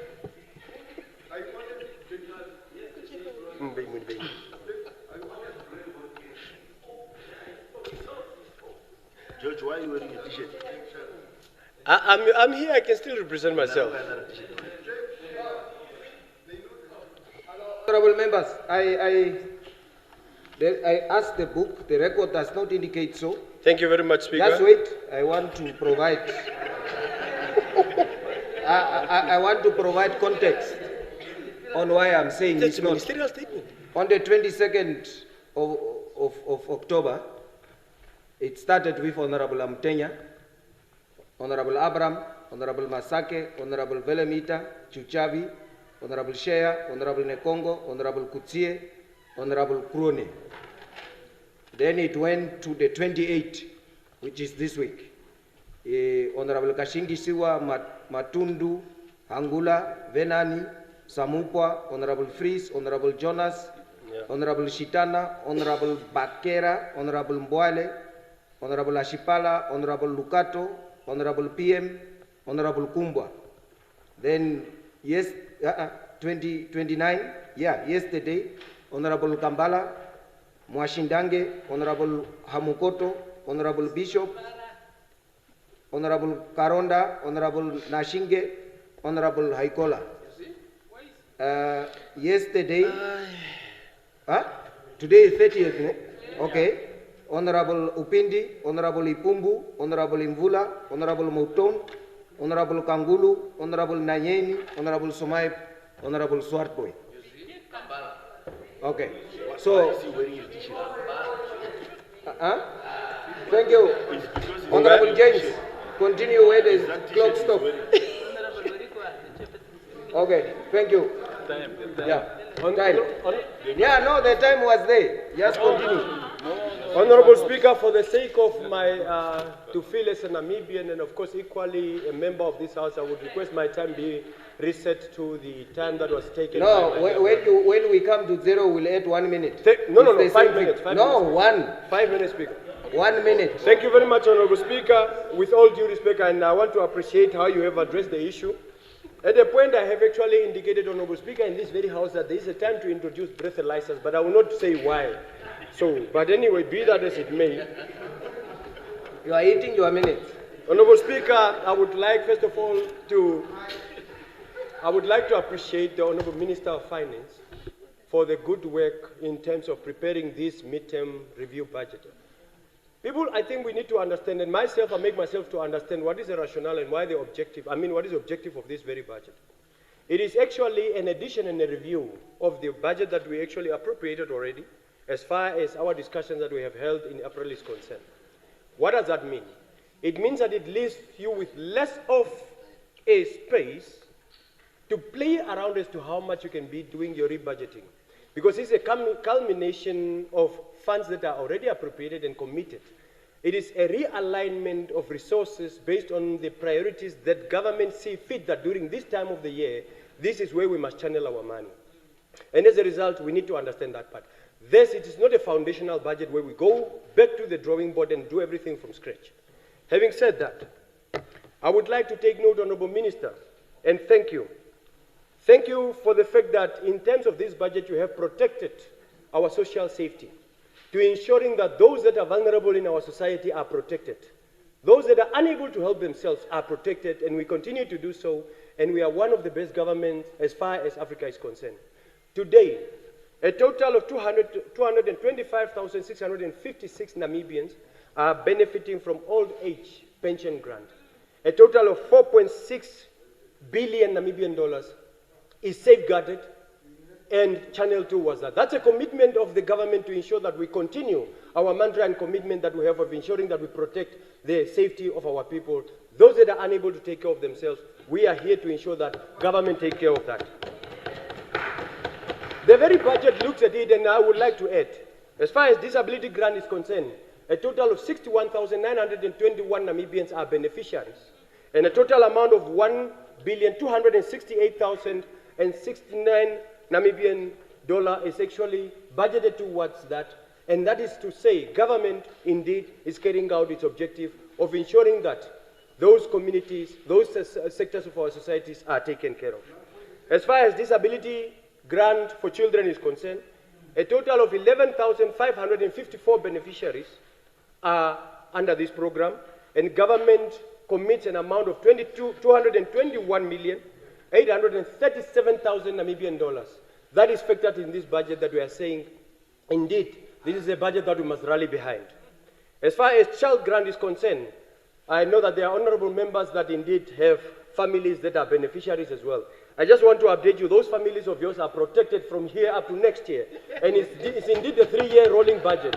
And as a result, those families of yours and my family included, a total of 367,888 Namibians are beneficiaries.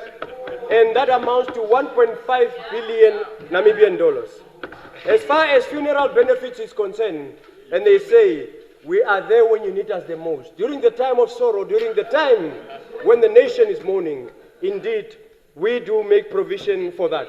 We do have programs such as the Marginalized Community Integration Program.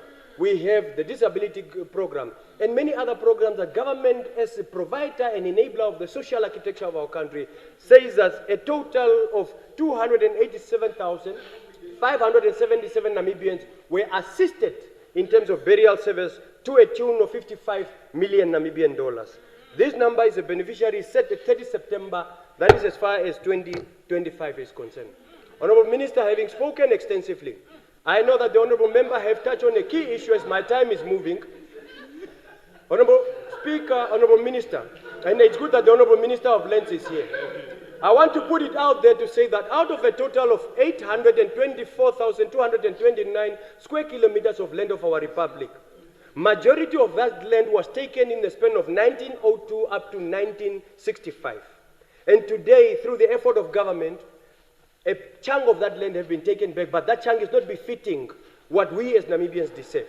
Because in terms of the total land mass of our country, and I'm talking this to members to understand this, a total of 42% of that land is still called freehold land. Out of that freehold land, when you take it as 100%, that translates into 39.7 million hectares of land, out of the total 82 million hectares of land.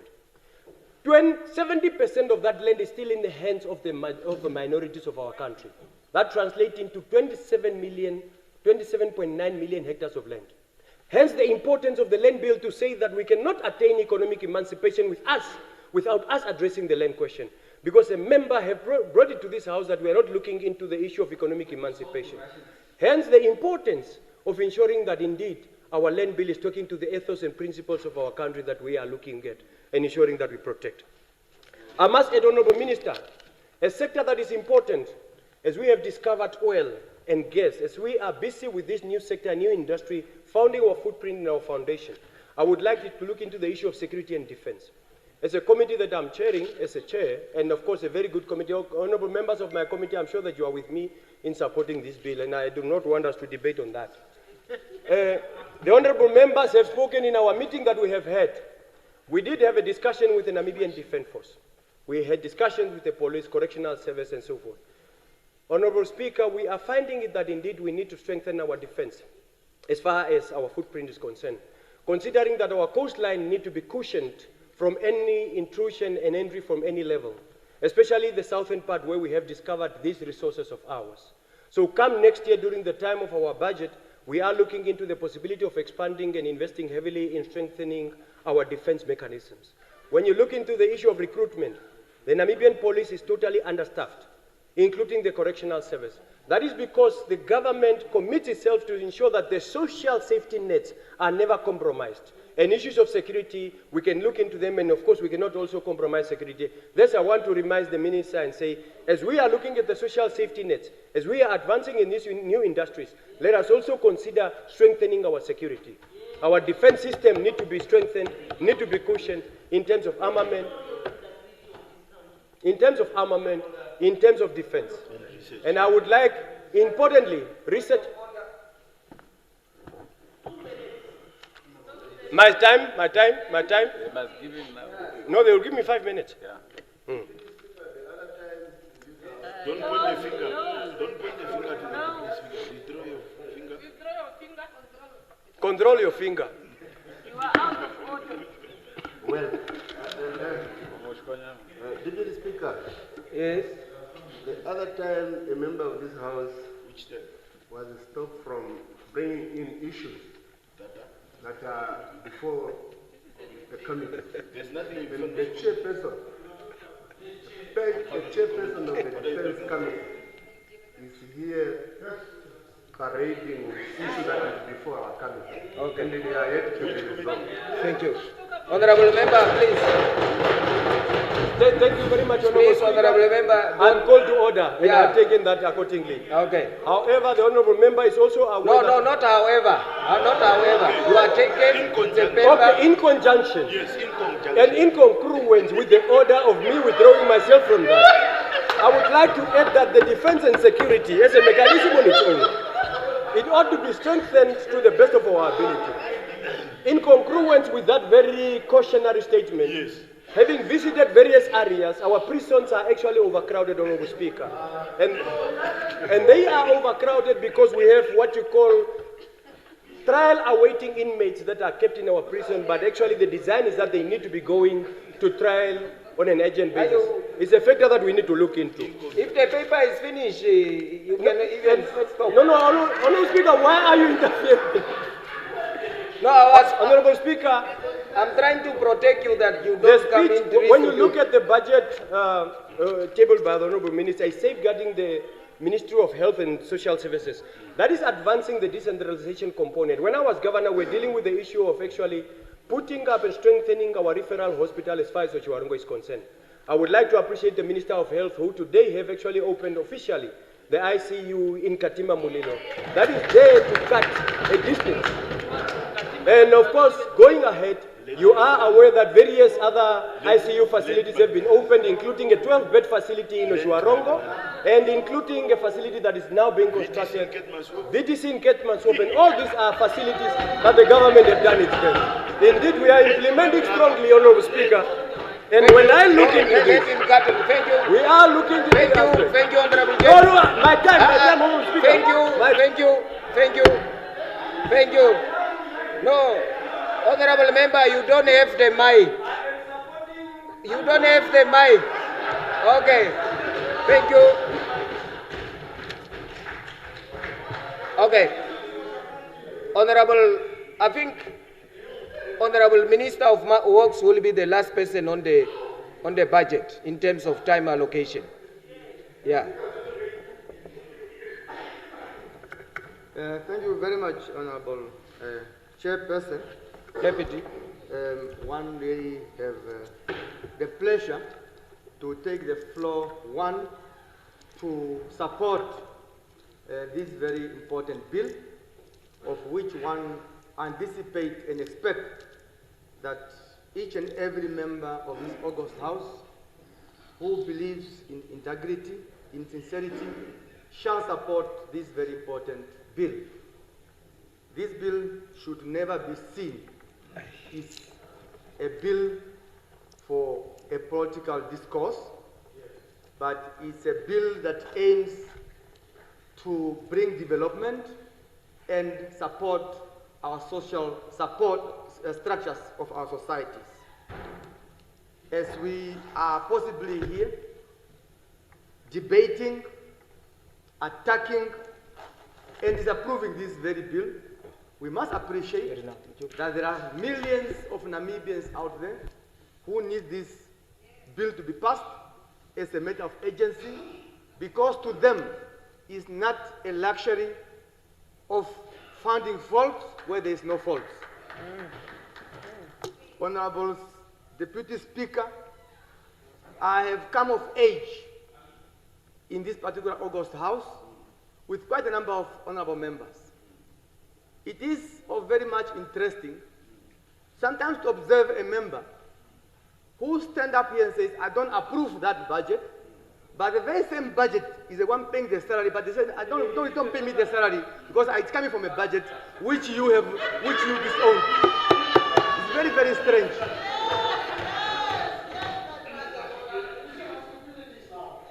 My time is moving.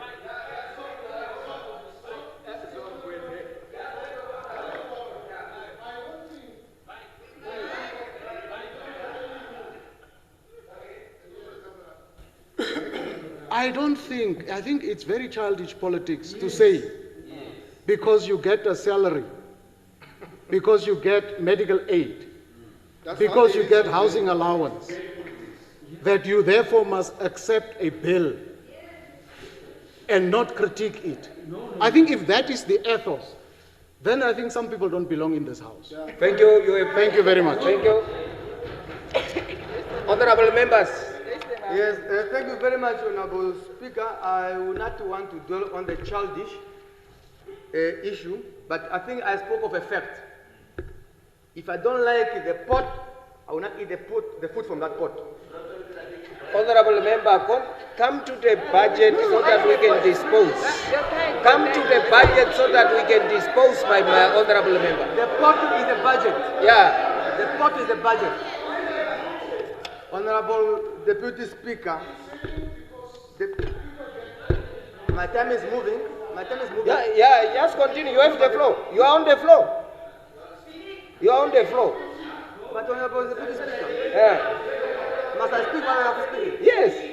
Oh, okay. Yeah, that's what you want to do. Okay. Honorable Deputy Speaker, I appreciate one possibly. The time. Huh? Oh, point of order. I'm struggling with the screen here, man. Mr. James, thank you, Honorable Deputy Speaker. With due respect as representative of the people of this country, I want to beg all of us not to turn this process into Mickey Mouse business. This house, this setup, we are here to debate. We are here to debate. For us to make a decision at the end of the day, debate must be faced before we finish. So how do we make a decision and finalize this process if we are not debating? And we are entitled to our opinions as representatives of the people. We are not here to please you. No, but to honorable debate members, because honorable members, just sit. Yes. PM, honorable PM, I'm looking to you in the absence of Chief Whip. You are making it difficult for the presiding officer and for the entrustment of the nobility that is entrusted in our hands. If we pray and we take oath and don't give meaning to those words, at least for the people who have entrusted us, let us bring that sincerity. At least for the people who have entrusted us. And I don't understand. I don't understand certain issues. This budget is to be passed. I've urged members to say the National Council is about to convene with this budget. Honorable members, Africans, there are people out there waiting on the livelihood of what we decide here. We have taken oath and we have taken. There is time for politics and there is time to bring sincerity to their heart. Yeah.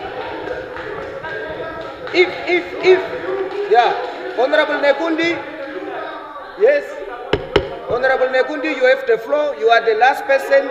Let's center to pass the bill, honorable members. But let's not, there is time for politics and there is time not really to play politics.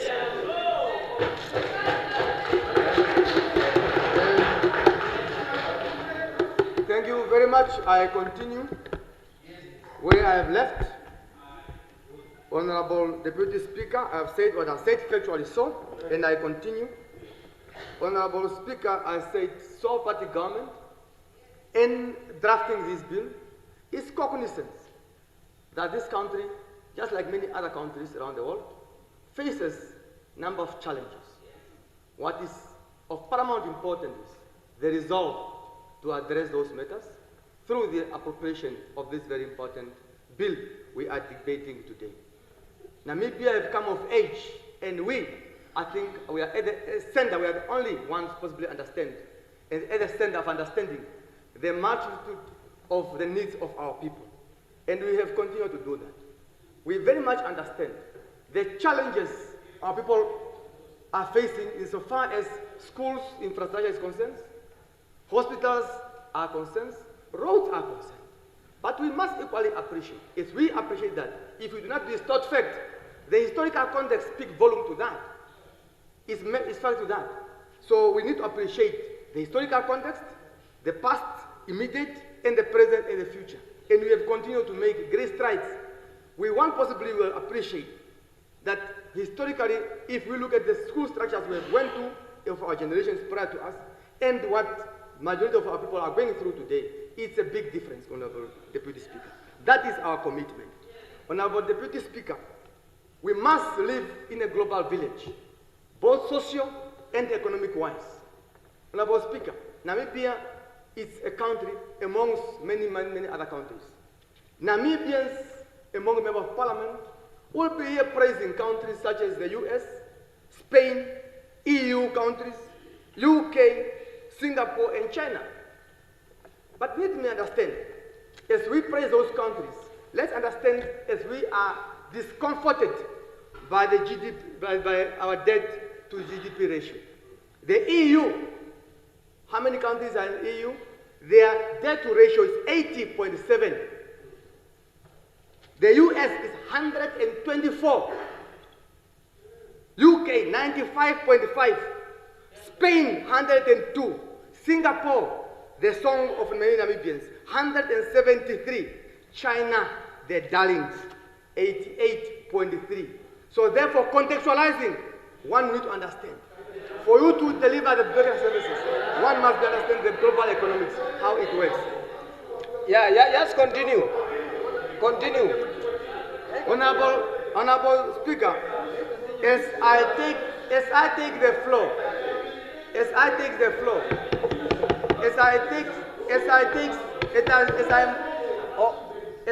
concluding, we know the pink. As I'm concluding, Honorable Deputy Speaker, as I'm concluding, Deputy Speaker, it is somehow,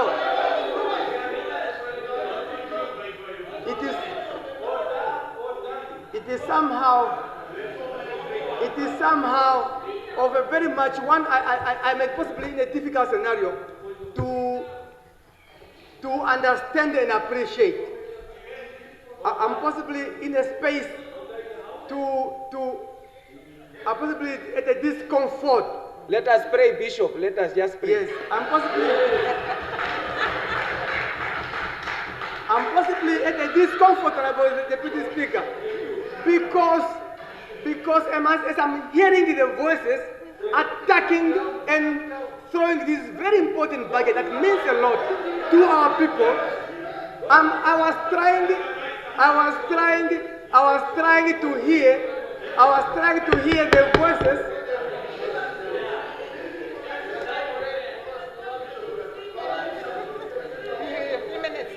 Yeah. Let me give the bishop. I thought you will come with a prayer. But no, I pray when the okay, point of order. So I'm not having much to say, but what I'm saying, even when you are outside there, you don't listen.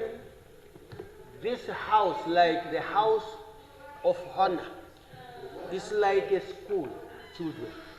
But all of us here, we are adult. Why can't we, instead of putting or showing a finger to each other, maybe we can show a finger to the speaker? I think it's okay. Thank you. You have made the point. Yeah. Yeah. Finalize, please. Yes. Thank you. I need to pray that here. was a good. I really want to conclude, Honorable Deputy Speaker. Just yeah. I really want to conclude. Honorable Speaker, I was saying. No. Just why are you sitting? No, because the rule says if he stands, I must sit. I must give him the floor. Just conclude. I think you will. Yes. You just conclude. Deputy Speaker. I am saying I'm possibly ashamed to appreciate as we are throwing this budget, attacking left. I was wanting to hear from the other side of the aisle, because this budget, on a popular demand by that side, that they are allocated 30 million to buy new offices, but they're not talking about it because it's to their benefit. With that being said, Honorable Speaker, I support the bill. Thank you. Okay, now we have disposed. I will give to the. Yeah. Thank you. No. There is nobody on the floor, so no point of order. I will give the floor to the Honorable Minister to postpone to adjourn the debate to Tuesday for answering. Okay, for a reply. Yeah, we are done now. No, just wait. Procedurally, the minister must respond. Yeah, now you can't respond because you have to digest what was said. So now the best way is to adjourn the debate to Tuesday so that you can provide your reply. Okay.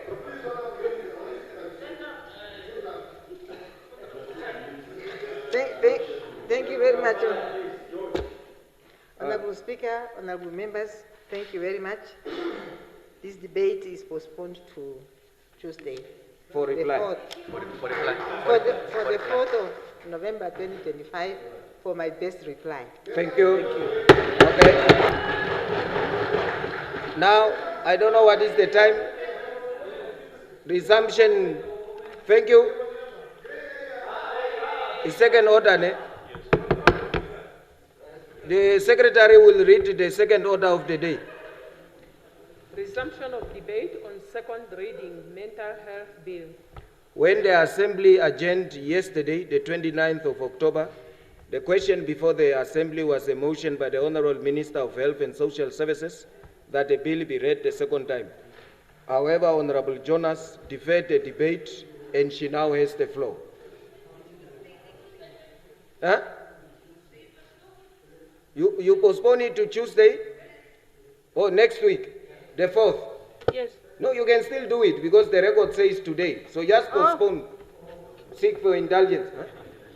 Okay, I Come postpone again? to next week, Tuesday. Yeah. Okay. And is there any further discussion on the mental health bill?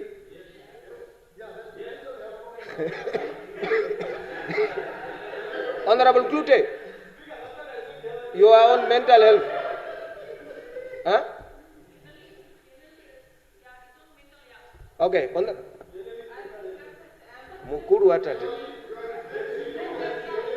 Okay, Honorable Kutie.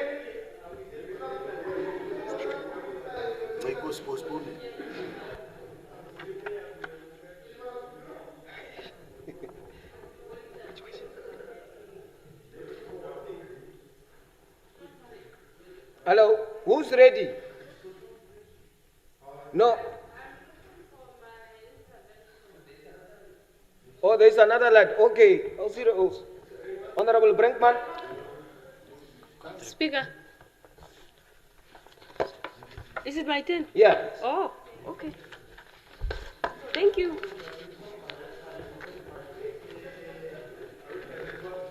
Deputy Speaker, thank you. Thank you. Okay. Hello. Okay, Honorable Brinkman. Okay, thank you. Honorable Speaker, we recognize the Ministry's efforts to modernize mental health care in the Republic of Namibia. The bill's stated objectives to promote the dignity, autonomy and human rights of persons with mental health conditions are commendable and long overdue. While we support the bill's intent, our primary concern is Point of order. Privilege. Continue. What is the order?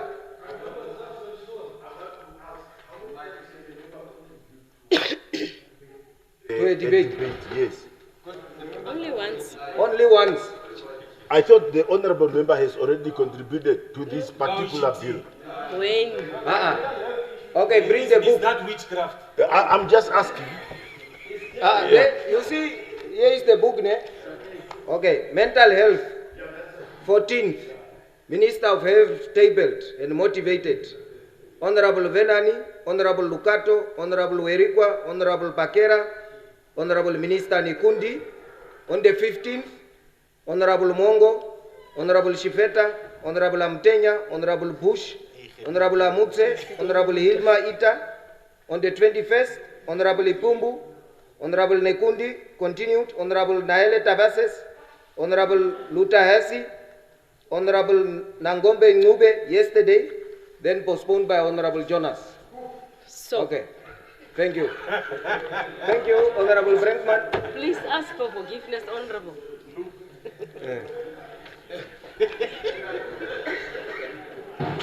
You have the floor, Honorable. Thank you, Speaker. While we support the bill's intent, our primary concern is that it perpetuates a fragmented, reactive approach to mental health care. A truly modern system must prioritize prevention, early intervention, and community-based support, not simply reform the mechanics of crisis management. The following submission outlines my concerns and provides concrete, constructive recommendations to strengthen this vital piece of legislation. Clause 5, the designation of health facilities. This clause grants the minister the sole authority to designate a health facility as a mental health facility. While a central authority is necessary, the current wording lacks a clear, public, and transparent process for this designation. This could lead to a fragmented system where facilities are designated without a clear set of standards, particularly for private and community-based facilities. The bill also does not specify a process for reviewing these designations or for revoking them if a facility's standards decline. The minister's designation of a mental health facility must be based on published and publicly available criteria. This would promote transparency and accountability. There should also be a clear process for periodic review of a facility's designation and for its revocation should it fail to meet the prescribed standards. Clause 29, Honorable Speaker, the establishment and constitution of review boards. The establishment of review boards is a crucial element for oversight and patients' rights protection. However, the composition of these boards is heavily weighted towards health professionals and government officials. While a legal practitioner and a community representative are included, the bill does not mandate the inclusion of a person with lived experience of a mental health condition or a family member or affected party. This lack of direct representation from those most impacted by the bill could undermine the board's ability to represent the patient's perspective adequately and fairly. Clause 77. This clause provides a broad provision for the minister to make regulations.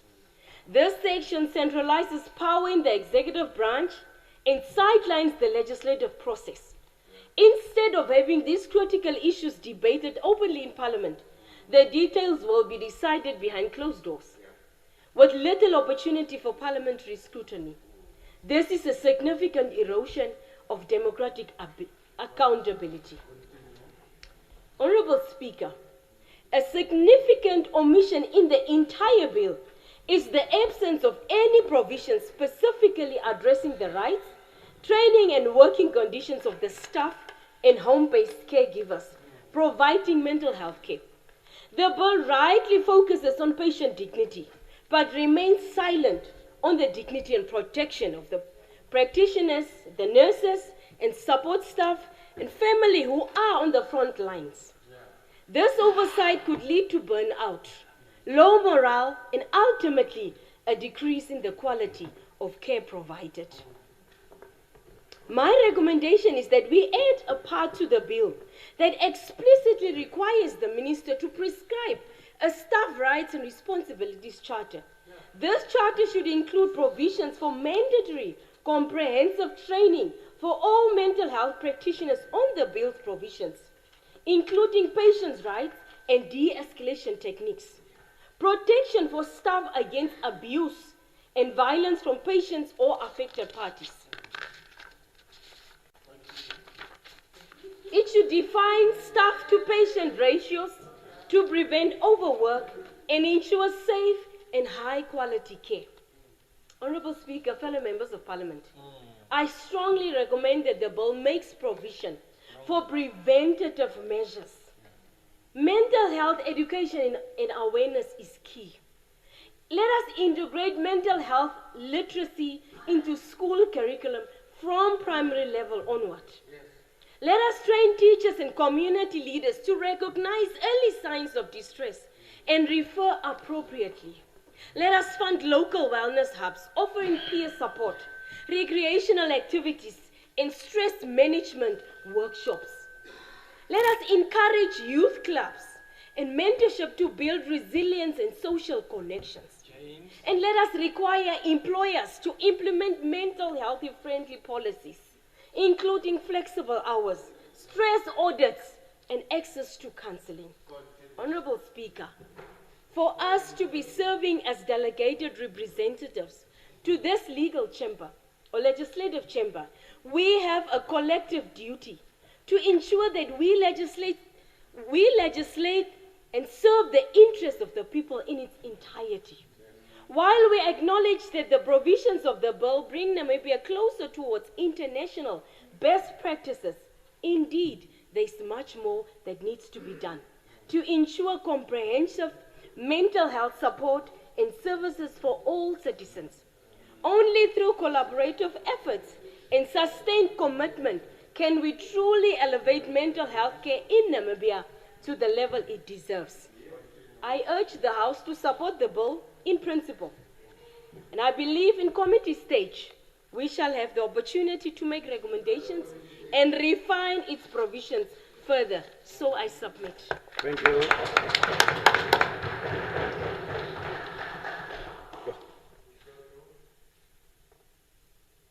Whose light is? Oh, Honorable Ashbara. My screen malfunctioned. Thank you, Honorable Speaker. Yeah, Honorable Speaker, Honorable members, and the Namibian public out there, I rise to join honorable members of this august House in expressing my strong support for this long overdue and vital mental health bill, a legislative milestone that seeks to transform how we understand, approach, and care for mental health across our nation. Let me begin by commending the Honorable Minister and her team for developing such a comprehensive, forward-looking, and progressive bill. In particular, multi-sectoral budgeting approach and enhanced interministerial coordination. If this bill is implemented very well, such an approach will allow us to establish mental health support structures across all levels of government, improving accessibility and strengthening the well-being of our workforce and service users alike. Honorable Speaker, honorable members, experience has shown that disruptions in mental health treatment often lead to relapses, crises, long-term complications. I urge the Minister of Health to prioritize the timely and consistent procurement of mental health medication. Medication stockouts are not just administrative issues. They are life-altering setbacks for individuals managing chronic mental health conditions. Furthermore, I echo the call for the establishment of wellness and mental health services in our schools, tertiary institutions, and all our workplaces. These environments are filled with highly capable individuals who face immense academic, social, and economic pressures. By integrating mental health support services, we can prevent crises and foster resilience and well-being among our nation's most active contributors. Honorable Speaker, honorable members, I also want to commend the Ministry's initiative to establish ideal, conducive, and anti-stigma rehabilitation centers in all 14 regions. These facilities are not just necessary, they are urgent. The absence of state-funded rehabilitation centers has allowed issues such as substance abuse to spiral out of control, turning what could be temporary struggle into chronic societal burdens. Namibia has already trained a substantial cohort of healthcare professionals. What is now needed is a national investment in postgraduate training, enabling our young doctors to specialize in psychiatric and mental health, both within Namibia and through partnership with institutions across the African continent. This emphasis on human resource development must be a central pillar of our national mental health strategy. Honorable Speaker, honorable members, let us remind ourselves that mental health is universal. We are all in one way or the other, mental health clients. This bill is not only for those already diagnosed, it is for each and every one of us, and our input must reflect this shared responsibility.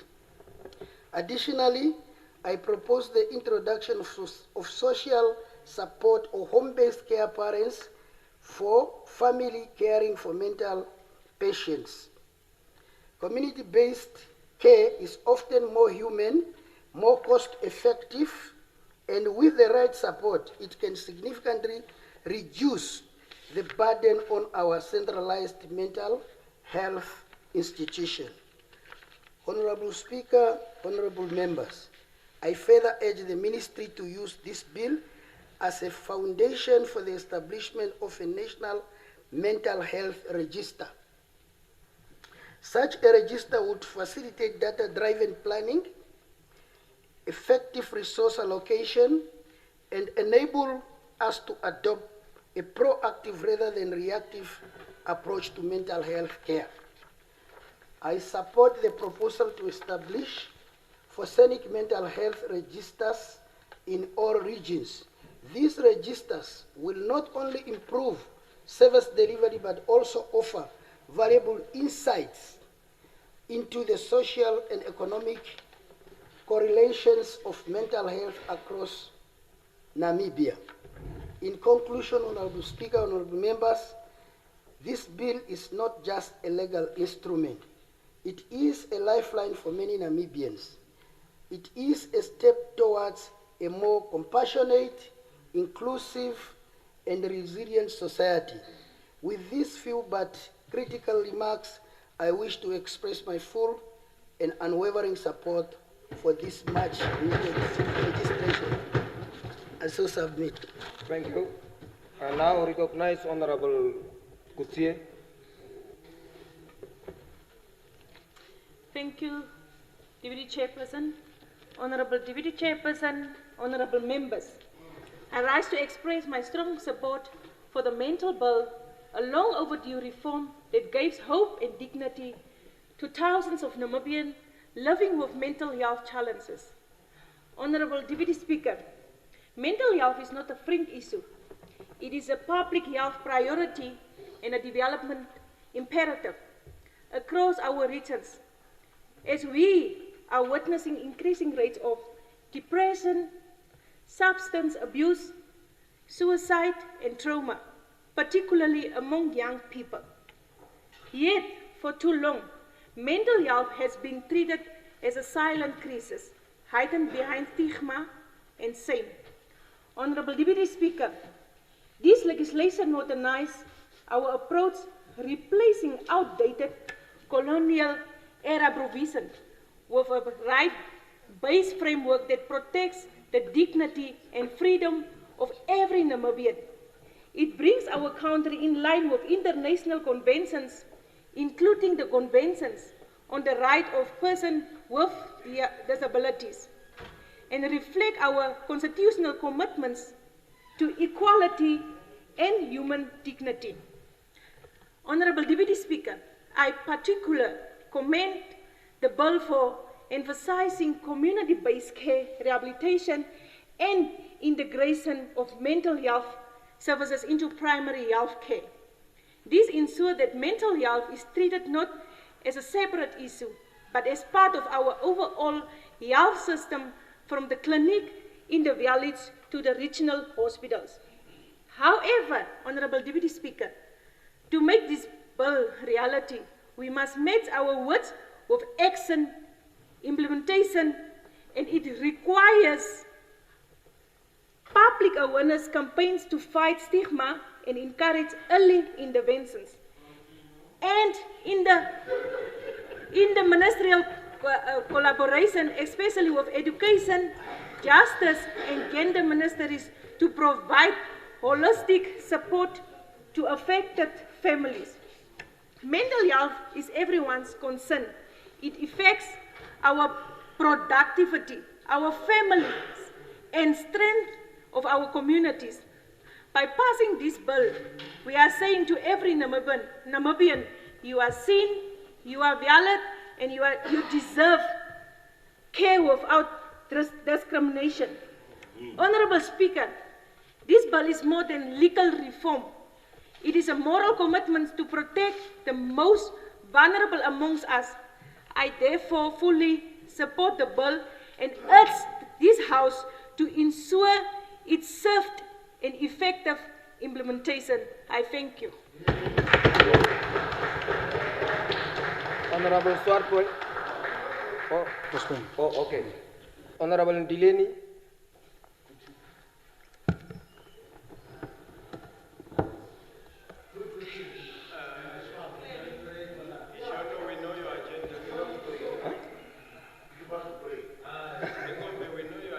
Honorable Deputy Speaker, honorable members, I rise to express my heartfelt appreciation in absentia to the Honorable Minister of Health, Social Services, Honorable Esperanza Vindao, and the government at large for the timely tabling of this mental health bill. This bill marks a historic step forward in safeguarding the dignity, the rights, the well-being of people living with mental health condition in our country. Honorable Speaker, Deputy Speaker, the introduction of the bill is both compassionate, like I mentioned, and progressive. It recognizes the mental health as a vital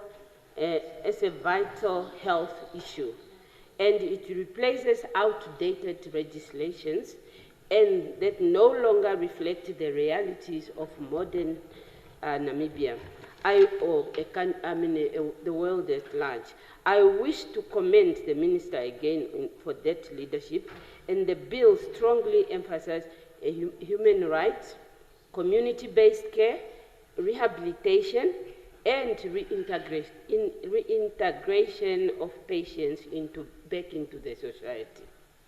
This provision shows that the government is not only focused on treatment, but also restoring hope and human dignity. Equally, the bill's framework for mental health unit in public hospitals and the training of health professionals will help strengthen our healthcare system's capacity to identify, manage, and support individuals facing psychosocial or psychological stress or distress. This will go a long way in reducing stigma and ensuring that mental illness is treated with compassion and not judgment. Honorable Deputy Speakers, honorable members, I also commend the bill that for aligning with international standards, including the World Health Organization Mental Health Action Plan, and for ensuring that patients' rights such as informed consent, privacy, fair treatment are legally protected in the bill. This is a vital milestone towards inclusive and a caring Namibia that we are trying to build. However, while we celebrate this positive, we must also recognize some shortfalls that requires our attention. The role of private hospitals must be carefully considered in the implementation of this bill. Many Namibians seek care in private health facilities, yet there is often limited oversight or regulations of how mental health cases are managed in private sectors as well.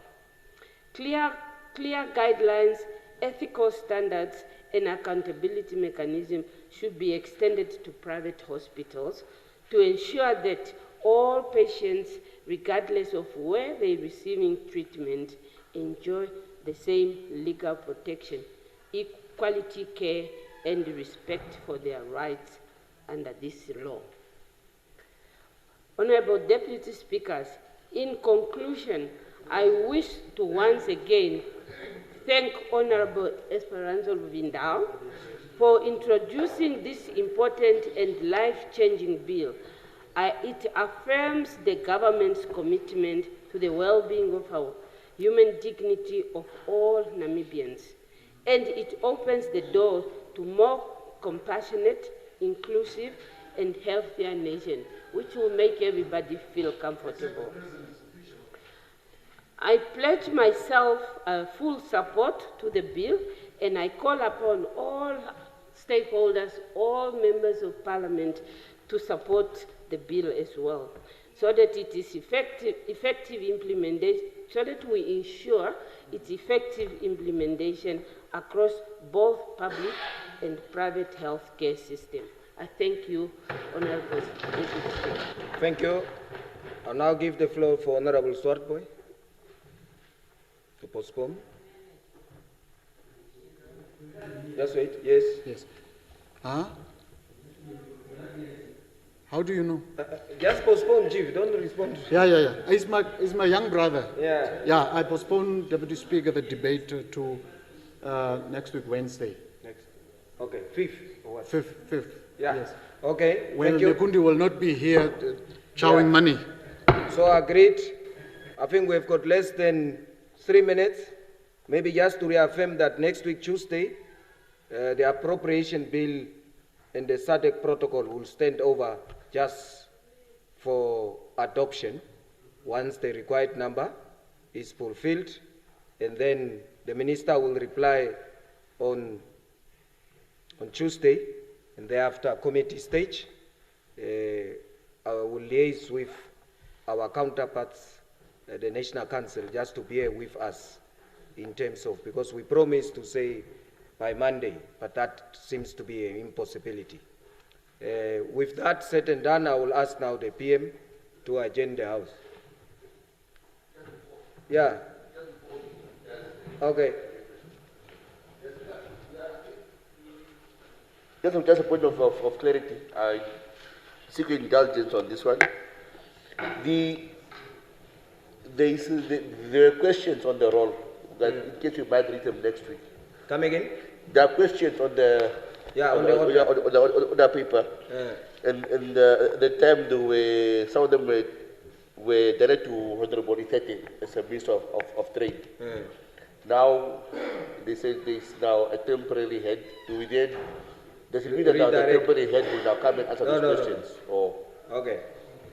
Life continues, ne? I don't know. You're just asking. No, I'm saying life continues. The individual change, but the responsibility continues. Oh, okay. Then it's clear. Okay. Thank you. Thank you. Honorable. Yes.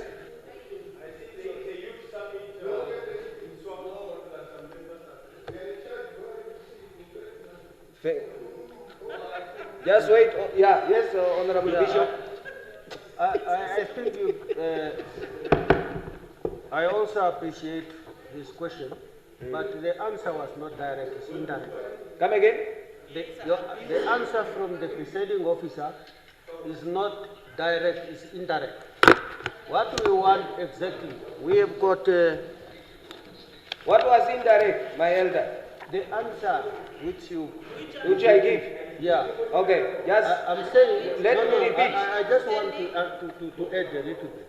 There are questions here. And this question was directed to the Deputy Prime Minister and the Minister of Mines. Yeah. But I think there is only one part of the minister who can be responded by the minister, the current minister now taking oversight there. Okay. But what about those who was directed to the Deputy Prime Minister? Is what I want to know. Okay, thank you. I will, it's just that sometimes age is a problem. I can't answer you. I thought it's Kambala that can answer like that so that I can hit. But my elder, take this book.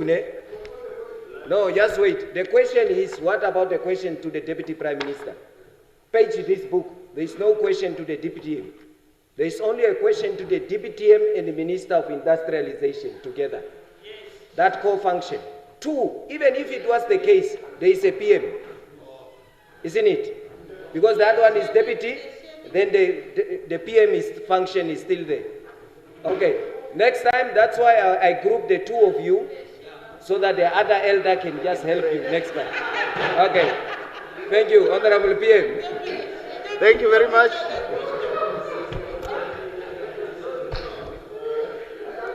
Thank you.